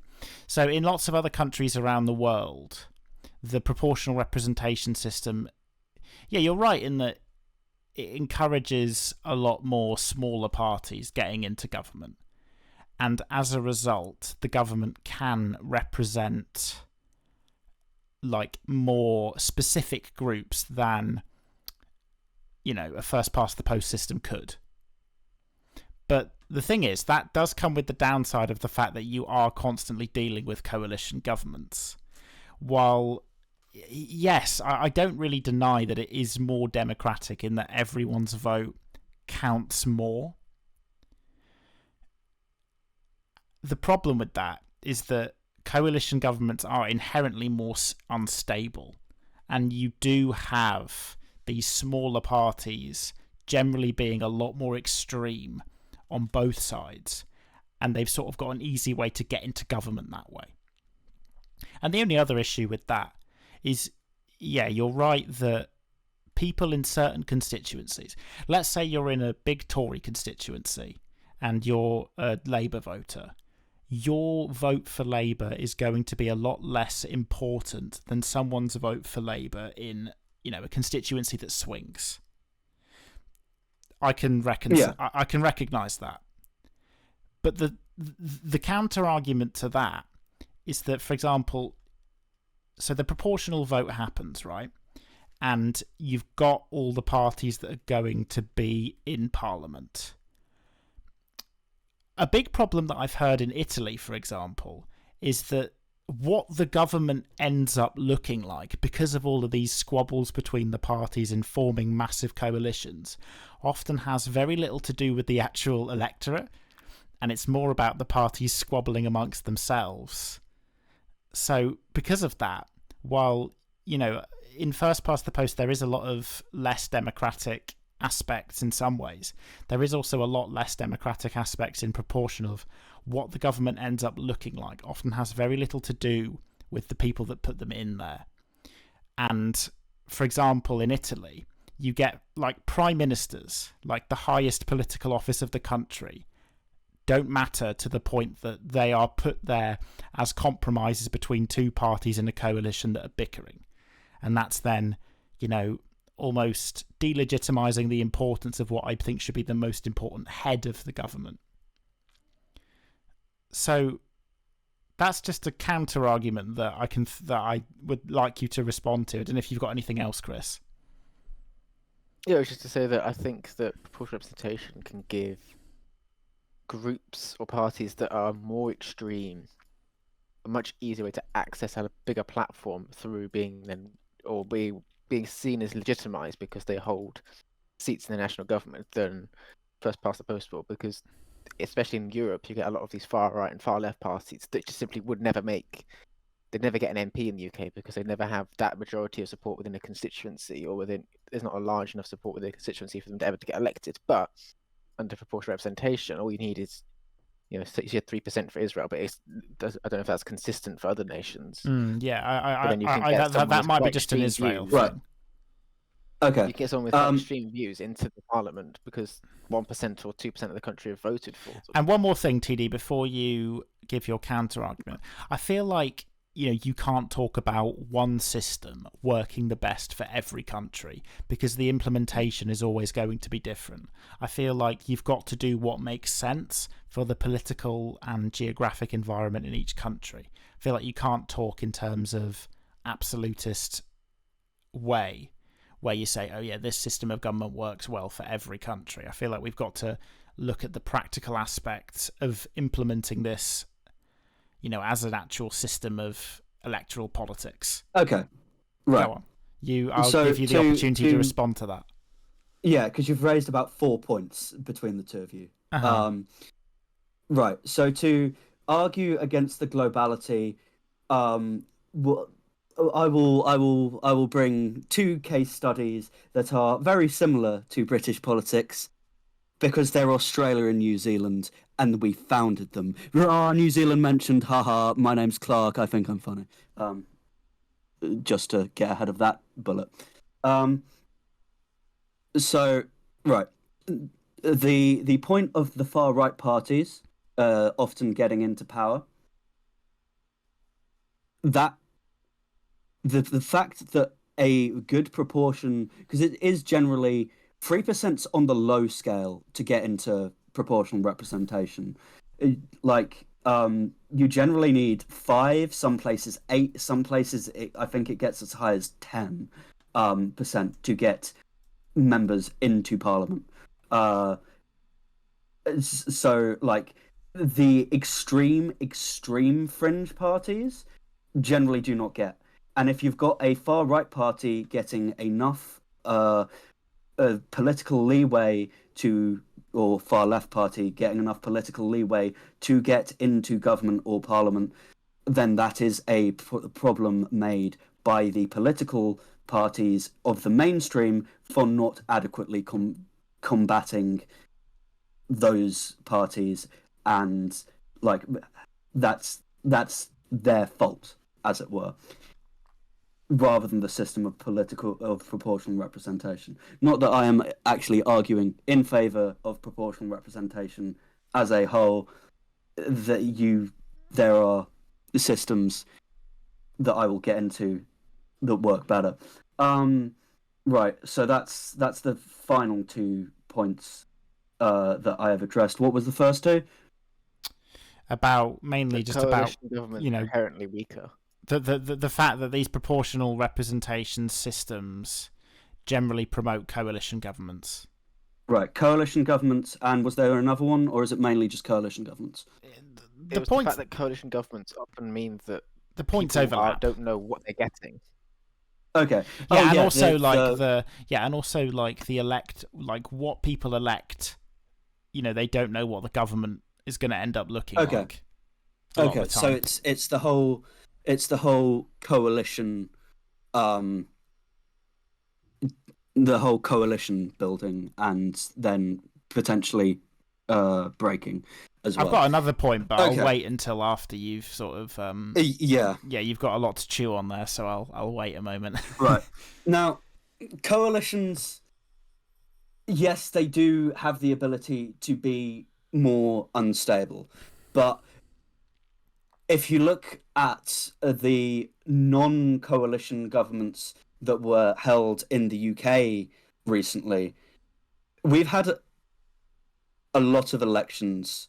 Well, not in the last 5 years, but in the stretch between 2015 and 2019, we had many elections. We are casting stones from a glass house if we say that just because we have a first past the post system, we are more intrinsically politically stable than these places with coalitions. New Zealand's and Australia's coalitions, although Australia generally only has a coalition if the right-wing parties take hold,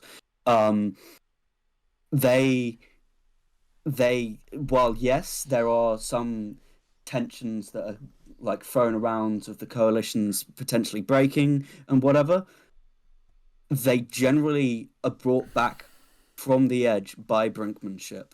And there hasn't been a coalition government that fell apart in New Zealand since the 90s. And there hasn't been... I'm not exactly sure about Australia, but I know the Liberal National Coalition generally... They have spats, but it hasn't fallen apart. Right, now, on to the people who... the coalition's not necessarily representing the will of the majority of voters. No, it's not that. Yeah. It's more like, the people who are voted into office, like what the government, who ends up in the government is not the decision of the electorate. That is up for the parties. And, if you've got a proportional representation system, you're going to have a lot more parties. So who actually becomes part of the government has very little to do with the voters. And that, for example, in Italy, that's a way that a lot of the local people feel very disconnected from the political process, because a lot of it are all of these parties, and the parties keep changing, just making deals amongst each other, and there's so many different political alliances and betrayals and all that stuff. So it's on like, average, an Italian... Go on, Chris. On average, an Italian prime minister lasts like a year and a bit before they're deposed. Yeah, before their coalition breaks down. One of the coalition partners pulls out. I think your point about New Zealand is correct, but I think that European democracies are much more volatile. And I make the example that the far right parties in Israel would not have nearly as much power over the government as they do now, or if they didn't have proportional representation. This is, I think, a problem with like direct and indirect democracy. Like, because yes, once you vote for the person, the party, it is then that party's decision how they conduct themselves, and that, I think, I will concede that is a problem with like proportional representation as a whole, even here. But with first past the post, you have that less, because it does generally promote one party in government. And another thing I would add that I feel like First Past the Post promotes parties to be a bit more big tent. Like the Democrats in the US or the Labour Party in the UK are a lot more big tent than parties in proportional representation systems. Because in that system, they would just go off and form their own party. Yeah, but the you also get, if you, in First Past the Post, if the party's big tent, but your local constituent is kind of shitty and not like either too far right or too far left of where you stand within that party, you don't really support that guy. You're kind of, yeah, but you still it becomes more about voting for the candidate that you hate the least rather than you actually believe in them the most. But he still represents that party though, and its general policy aims. In the sense that he's going to get a certain prime minister into government and a certain party into government. And actually, another thing I was going to add. I don't know if you mind me just adding another point. Yeah. Another thing is that with proportional representation, that geographic, local aspect of national politics are gone. There's no like. Oh, you're setting me up. You're teeing me up. You can respond to this however you want, but you're teeing me up. That whole aspect of like if we completely get rid of that and have a system like Israel does, then you do get rid of that local politician campaigning on local issues to bring to the national government. That's something that's sort of lost. And that is another thing that's lost is like those politicians advocating for very idiosyncratic views that can relate to the local area. And I think that makes a lot of sense in the very also local, certain areas of the UK will have generally, there'll be more Labour voting areas and there'll be more Conservative areas. And that kind of makes a lot of sense in the way British politics kind of manifests itself. Right. Yeah? You done? I'm done. Welcome to Mixed Member Proportional. This is the system that is introduced over here. You have a few... you have constituencies still that are still conducted on the first past the post basis, where you have connection to your local MP, where you can write into your local member of parliament who represents you locally. But the main like vastness, like the main way that the MPs are like elected is through the list, where you vote for a specific party, and that party will be allocated seats as is done in proportional representation. Here we have the threshold of, is it 8%? Or no, it's 5%. 5% here. But that's not like. So carry on. I'll let you finish your point. So you still have that local connection to your local MP, but they're not the main factor. Like, you get situations in... How to explain this? So, let's say you have 50 local MPs elected, which would... and you've got an 100-seat parliament, and you get 50% in the party vote, right? Because you've got 50% in the party vote, but you've also got 50 MPs, you don't get any MPs who aren't from a local constituency. Like, you've got half the parliament, that was half the vote. You're good. You're finished. But say you have 2 MPs, but 10% of the party vote, you get 8 list MPs. These are like the MPs from proportional representation. So these people don't have a constituency, but because people voted for them in the party vote, they are still representing that 10% of people who pick them in the party vote. This was far better explained by my lecturer, but I don't have a PhD in this. I do. I do still have a response back to that though, and that is that you still have less MPs representing local areas. It's not like every single one is representing a local area and has something to bring to Parliament for that local area. You still lose some of that geographic benefit of it. And another thing that I proposed to you is Italy also has a mixed member system. It doesn't take away Italy's mixed member system is a mess. Yeah, but it's still a mixed member system, whether you like it or not. And it still has the same issues with coalition governments. It still has that same issue where the government doesn't end like what the government ends up looking like has very little to do with what people are voting in. And I don't think it eliminates all of those issues. But I'll certainly concede to you that I think I prefer that mixed member system than pure proportional like it is in Israel, for example. I think that's preferable. I would give you that.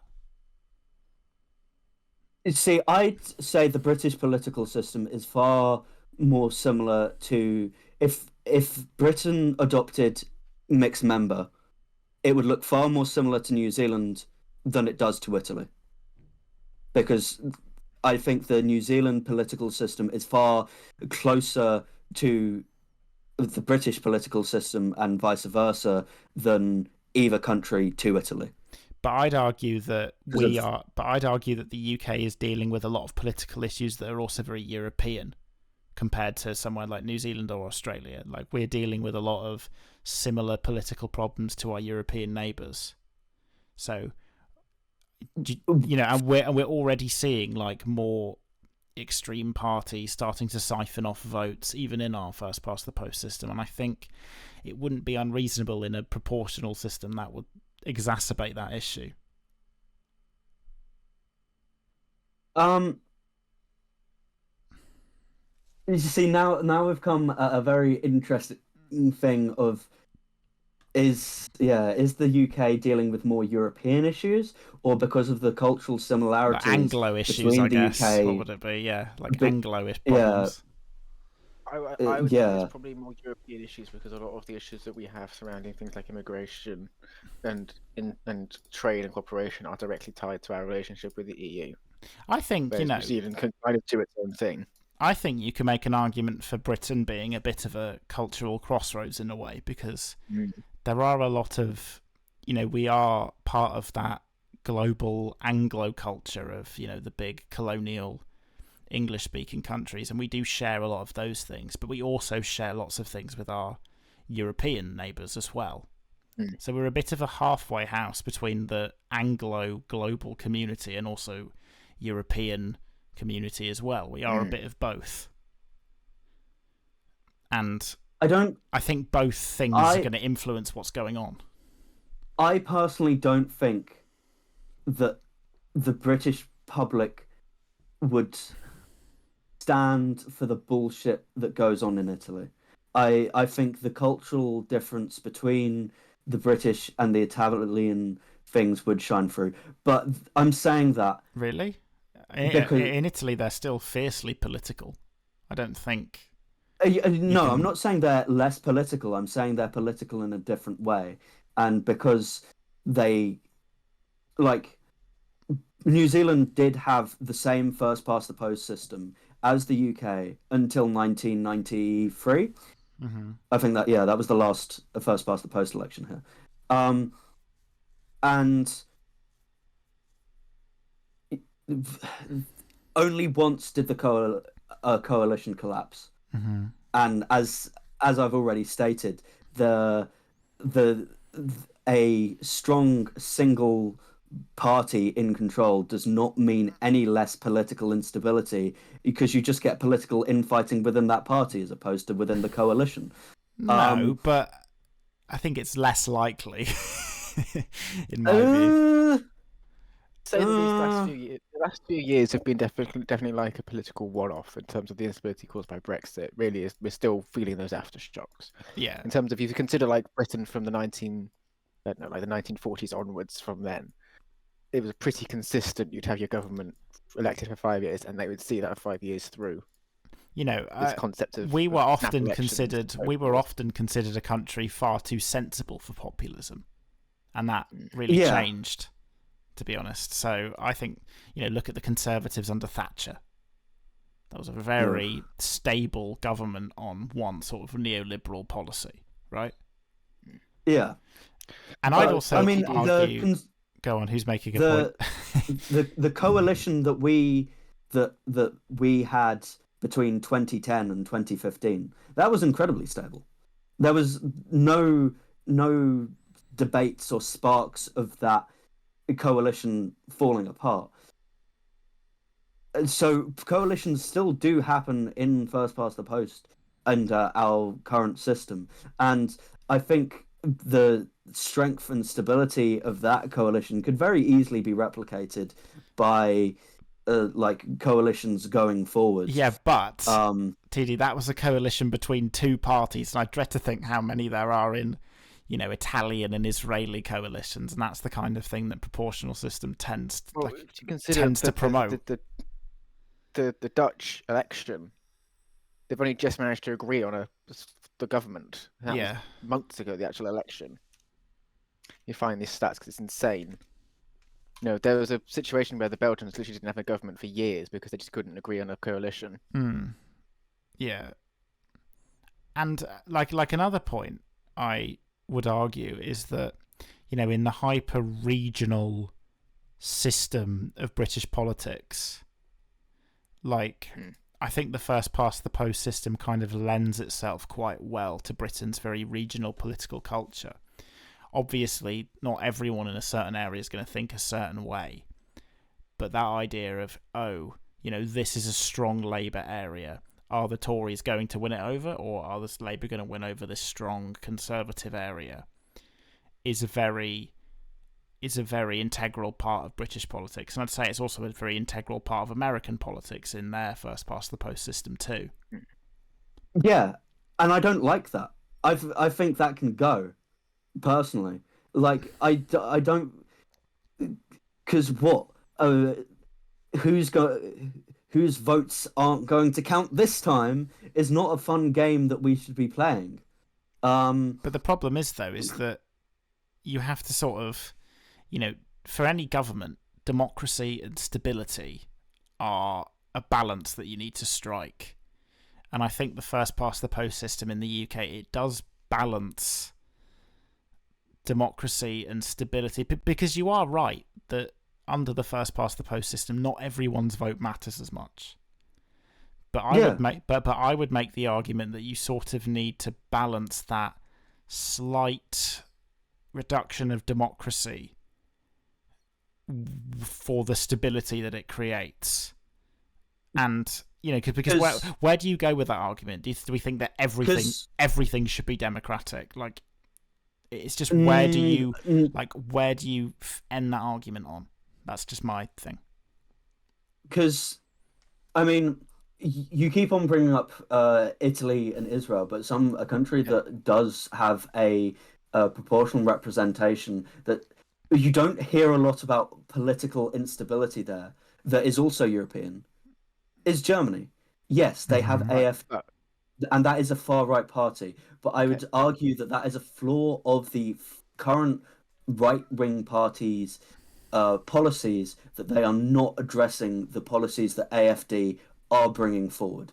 I would say that is on them to bring it, and not because that they have proportional representation. If you look at the polling in East Germany, there's a good chance that AfD would be winning quite a lot of these seats if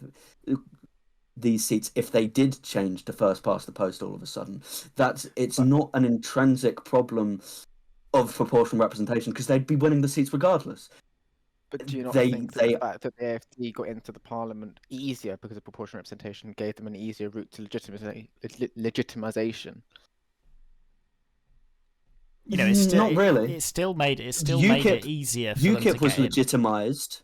No, UKIP was legitimized, and they like the Yeah, but UKIP was Conservatives never had an to cave. extremist party in the same way that AFD is. The AFD is a proper far right party in a way that UKIP wasn't. UKIP was just a single issue party that just wanted to leave the EU.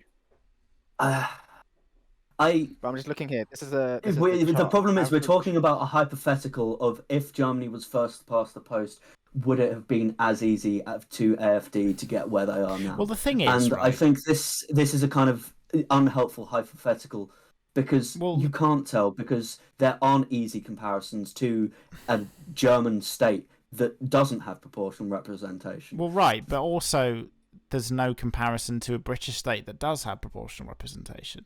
For a lot of these European countries, that proportional representation came in because when democracy turned up, that's the system they went with, and it's kind of stayed that way ever since. And it's sort of been the same in the UK. And what we're arguing here is, should the UK system be changed? And while they should at least try.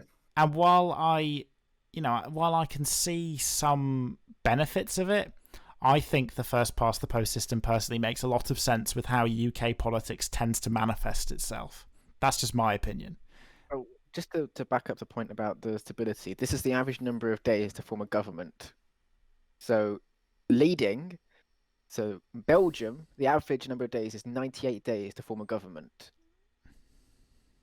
Germany is 40, Austria is 63, Netherlands is 93, Finland is 56, Australia is 16, and then right at the bottom is the UK with 2.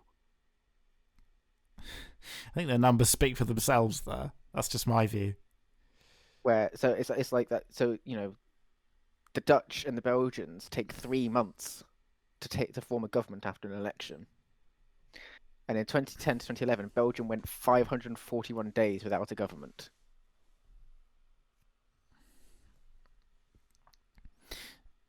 This is sort of why my view is that in the way UK politics manifests itself, which is very regional, whether we like it or not, I think the system that we have creates a lot of stability for us that we can be afforded because our it works around our political culture quite nicely.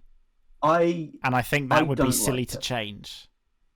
I think giving change a shot, because what they did here was they didn't just all of a sudden decide we're going to MMP. They had a referendum to change it to MMP. Then they had a referendum to say, do we like it, this being MMP? And they both passed. Now, I know we had the referendum back in 2010 of where an alternative vote system, something like that. Yeah, so it's not quite proportional. I think it's quite. No, it's more similar to what the Aussies have, which is the single transferable vote, which I haven't really brought up because MMP is what I'm more familiar with. I know a bit about the Aussie one, but not as much. Well, of course, the mayoral elections were like the London mayor vote used to be alternative vote, but they've been changed to be first past the post for this year's mayoral elections. Yeah. And what exactly is the point? I don't know. It didn't do anything different. Yeah. People were more familiar with the first past the post system. I would be interested to see a UK that at least trials another kind of system, and then if they don't like it, you have a referendum 2 or 3 governments down the line that's in-baked by law and the governments can't change of the day, saying, do you like this system? Do you still want to keep it? And then if it's no, then you go back to first past the post and you can say, well, at least we tried. But this current the steadfastness of not changing it when there are other options available, and most political scholars agree that first past the post is never the best system, whatever country you're in. these people have studied their lives for a reason, and if everyone's agreeing that first past the post is not the best system, other than the two parties that benefit most from first past the post, it's kind of like, but we should at least give a different system a trial. But I can flip that on you. I could flip that on you and say, what would be the benefit for the two parties? Why would they decide to hold a referendum on this? They wouldn't. The only reason that the Conservatives agreed to allow the referendum in 2010 was to get Nick Clegg on board on government. Yeah. And the two and as a result of that, do you think that most of the British electorate would support this huge overhaul, of the voting system that would cost a lot of money, to completely change the framework that people are sort of used to in the UK and people use to understand our country's politics? I'm not sure that most people would support it, is my thing. But I'm arguing that we wouldn't know until we tried. And But what do you think? Like, what would the benefit be to you? That's what I don't really understand. What would be the benefit to the UK for us having this system? The same reasons why I outlined that first past the post was bad. You don't have to deal with those things. So you're talking purely. So you're talking purely in terms of making a government as democratic as possible. That's what you're mostly concerned and with. Representing the views of more people. Mm-hmm. But see, I think democracy is sort of a scale. It's not a binary thing. And every government has to balance democracy with what makes sense to promote stability.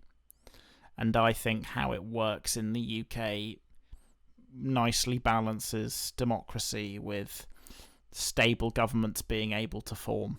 And I personally I'm not too convinced by why it should change in the near future, but that's my opinion. Well, I would just say, I think to sort of wrap this up, because we're coming to a sort of natural end, is that maybe a lot of the people that are proponents of changing the political system are members of smaller parties that just don't have the same amount of broad support that the Conservatives and Labour governments do. And that maybe their issues, instead of sort of changing the political system, should be to have policies that are more popular, and maybe they get some seats. That's never going to happen. It's too traditionally inbuilt that you either vote blue or you vote red or your vote does not count. People will if you go up to people and say, "Oh, I voted green in the last general election," they'll go, "Oh, so you've wasted your vote then." Well, there are Green MPs and there are Lib Dem. There's plenty of Lib Dem and SNP MPs, so it's not like it's impossible for these third parties to gain seats. But the Lib Dems and the Greens suffer from having unpopular policies. It's the promulgation of, like, you play the tactical voting game because you have to play the tactical voting game most in first past the post. The Lib Dems got the number of seats they got in 2010 without it being tactical voting. There was no push to get Labour out. They just had popular policies that they then diverged from because they went into coalition. I'd say there was quite a bit of tactical voting in 2010 because people were keen to see some change, and a lot of the people who voted for the Lib Dems voted. The Labour Party was almost got into the coalition with the Lib Dems, though it was sort of undecided right up until the dotted line was signed for a coalition. But my point is still that these smaller parties that struggle to break through, would find it easier to break through if they had more popular policies rather than changing the system to fit around them. And also, within the context of UK politics, a lot of these smaller parties don't have a natural base because of how broad the UK's parties are. They are quite big tent, so therefore, within the context of our political framework, they don't have much of a natural base. But so, the big parties can appeal to lots of different groups and, form a stable government with one party. I think that is a perfectly fine way to do it That's just my opinion. It's sort of, we've got two big parties that don't really stray, unless under specific leaders, that far from the centre ground. The Tories and Labour are not that far apart in terms of, well, economic policy. There's slightly diverged, but it's not that far apart. Both of them believe in free at the point of views healthcare, social. There's not really a social conservative movement as such. Not the anymore Tories were within the the I'd Conservative Party. say No, I'd say that's changing presently. There is a more social conservative movement well, no, but like, coming there's no one along. saying, oh, we should. That's a different point. But there's no one saying like, oh, we should get rid of gay rights within the two main parties. No, Gay marriage is a settled thing. That's abortion rights are a settled thing between the two major parties. But you do. So but within those parties, you do have more extreme factions, and those more extreme factions can represent those more extreme views.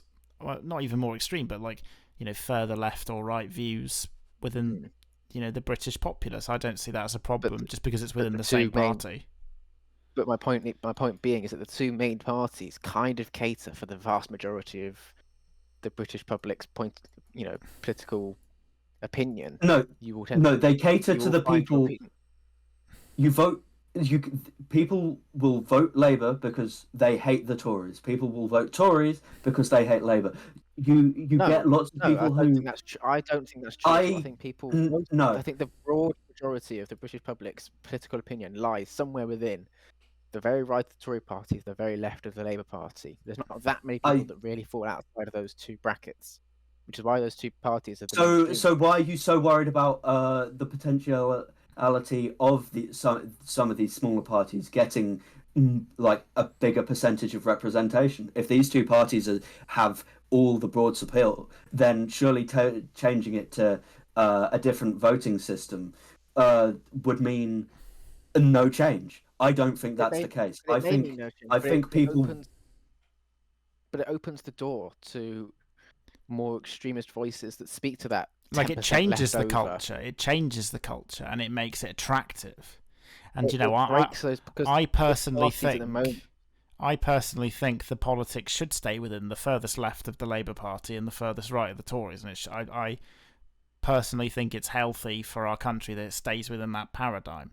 And that's why, because I wouldn't want it to go further than that, because I wouldn't want to open the door for that to be a thing where those voices could be part of our government. That's why I personally don't support it, because that Overton window, I think, is what's healthy for political discourse in a democratic country. But you're like ignoring single issue parties, like the Greens, while in many ways they are left of Labour. Like, how do I convey to Labour that I am voting for them because the issue I care most about is the environment or whatever? I don't. Like, if I vote for the Greens, I'm voting because I care. Like, I think their environmental policies are good, and that's the platform that they market themselves upon. Right, but first past the post is what has enforced this broad church culture of the big parties, in that they want to have the broadest appeal, so they have the most range of views within their own party. If you switch to a different system, those parties would fracture, because you'd get the momentum wing of Labour, which is the much more far left wing of it. So that would split off almost immediately. You get the more right Tory part bit. I would not be so sure, because I think it would, because red tide Tory, so I think they would. They wouldn't there'd be no tangible benefit for them having to answer to the party bosses, because they could quite easily get into government. They wouldn't need to sit together to form this big voting bloc. There could be lots of smaller parties to just form a bloc together. But no, I think Chris is completely right. You didn't see that occur here. You didn't see the big two parties shatter. Like, that's because there are people. No. But 53 million people versus the population of New Zealand, you can have a lot more diverse range of views here than there, aren't you? Especially when our culture here is influenced by so many more different factors, especially European factors, that New Zealand just isn't party to. A lot of what happens in Europe ricochets to here, and vice versa, which isn't really the case in New Zealand. In the fairest way possible, a lot less happens in New Zealand in terms of political gravity. I wouldn't be certain of like the parties absolutely fracturing, breaking apart, and like sticking each other's heads on a stick. I I think that you'd the most party you wouldn't get too many new parties forming. You just get more representation I mean, the from problem like is though, I don't. the Lib Dems, from the more minor parties that exist now. Um, The thing and is I though, think sorry, I'll let you finish. Sorry.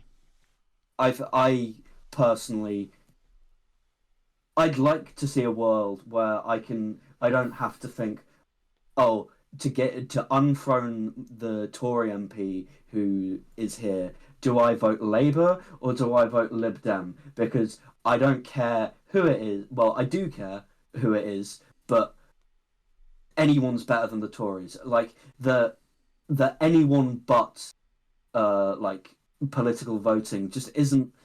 It's not inspired. You should. I'm not saying that everyone should have to feel excited about who they're voting for, but Well, but I should but that say system. it should be less of I really dislike this person and more like, oh, this person's all right. Then I'll it give comes them my down Right, vote. to. but Go on, but Chris. that quirk of British voting is a direct result of the existence of the Lib Dems, is it not? Because the Lib Dem vote in effect splits the left vote, whereas the Tories basically occupy the entirety of mainstream right-wing thinking, or centre-right to right-wing thinking. The And left another vote is thing, split between three parties. You've got the Lib Dems, Labour, and the Greens. They all occupy different spaces of the centre left to far left spectrum of opinion. So of course you're going to get that splintering of votes. and That's just another a thing. quirk of the fact there is no secondary right-wing party apart from Reform, which is so far over to the right that they don't really count. And another thing is that, like, I don't know what the divisions between the major parties in New Zealand and Australia actually are. So therefore, it's difficult for me to say whether that made sense for that to happen or not. But I can quite clearly see in the specific context of UK politics, I could see the left of Labour splitting off from the main bulk of the party. It would make perfect sense, and maybe with some people on the right of the Tory party as well. I could see that within the specific context of UK politics being something that would make sense. It wouldn't surprise me. Just because it didn't happen in New Zealand, I could specifically see that happening in the UK, because it would just make sense to me. I think the founding of a new political party and trying to encourage the voters who have always been going with your former political party, I think that barrier would be too high, even in this new system, that it wouldn't the cost benefit analysis just would mean that it wouldn't happen, which is why it didn't happen here, because you've spent all your previous time marketing Labour, and then you split off and you create this new thing that's not Labour. It's the same reason why I think in the 2019 election there was the Independent Party or whatever it was called that was Independent. some more. Yeah, the Independents. Change UK. Change. Yeah, they literally no one no one no one cared about them. I'm surprised that Well, I remember them that was partly because their own the fault. marketing is just But my counter argument to that is that a new party is like fresh and new and exciting, and like a lot of people in the left wing of the Labour voting base view the party as sort of the Blairite whip is cracking it into being Tories in red or whatever. So I think that kind of nonsense. Well, this is what people believe. Like, so I think that would really appeal to a lot of people. But I think it would be bad in the sense that it would make the government a lot less stable. And it comes down to, I think, at the end of the day, what do you view as more important? The maximum amount of democracy or a good amount of democracy in a stable government? And I think the latter is more important to me. That's just what I think. and that's what is important to me. I will. I don't think we're gonna find common ground on this. No. So I will end on the quote that Lord Cameron said in 2015 of, if you vote UKIP, you'll get Labour, to his Conservative voters. And I don't think that's ever how a political system should work. Like I said, it comes down to what you think a political system should be. Yeah. And that's my thoughts and feelings on the matter. Yeah. But that being said, I think this has been a really awesome conversation, actually. Yeah. So but I believe we are. How many minutes are we into this? 2 hours 25. So you might want to do your outro. I think this is time to outro, unless there are any last dying comments. No, thank you very much for listening. I've been Pisser. Excuse me. No. Stop trying to steal. Why is it a thing now? Why is it a thing now? This is my outro. Why he's trying? Right. I'm gonna disconnect you. I'm gonna disconnect you. You have 10 seconds to stop before I disconnect you. 10, 9, 8, 7, 6, 5, 4, 3, 2, 1. Okay, you've stopped. Good. Okay. Thank you very much for listening. So this has been the Better Friends podcast. Oh, shut up! Look, I don't try to steal your outro. We have a gentleman's agreement. Don't steal my outro. You get the midtro. And if either of us die, you can take the you can challenge me for the intro if you want. That sounds like fun. Okay, right. Look, can I outro this? Because we have shit to do afterwards, and it's already getting late. Right, okay, no, right. Thank you very much for listening to this episode of the Hen and Friends podcast. I have been TD, and while Clark may be Clarking, I am still on this ethereal plane, even if he's in his own little reality. Clark, in your own little Clark reality, do you want to say anything? Pisidic, peace. Okay, Ben, do you want to say anything? No, he doesn't. No, I don't think I do. Okay, that's beautiful. And yeah, see you next week at some point. Bye. Time for Tubby bedtime. Time for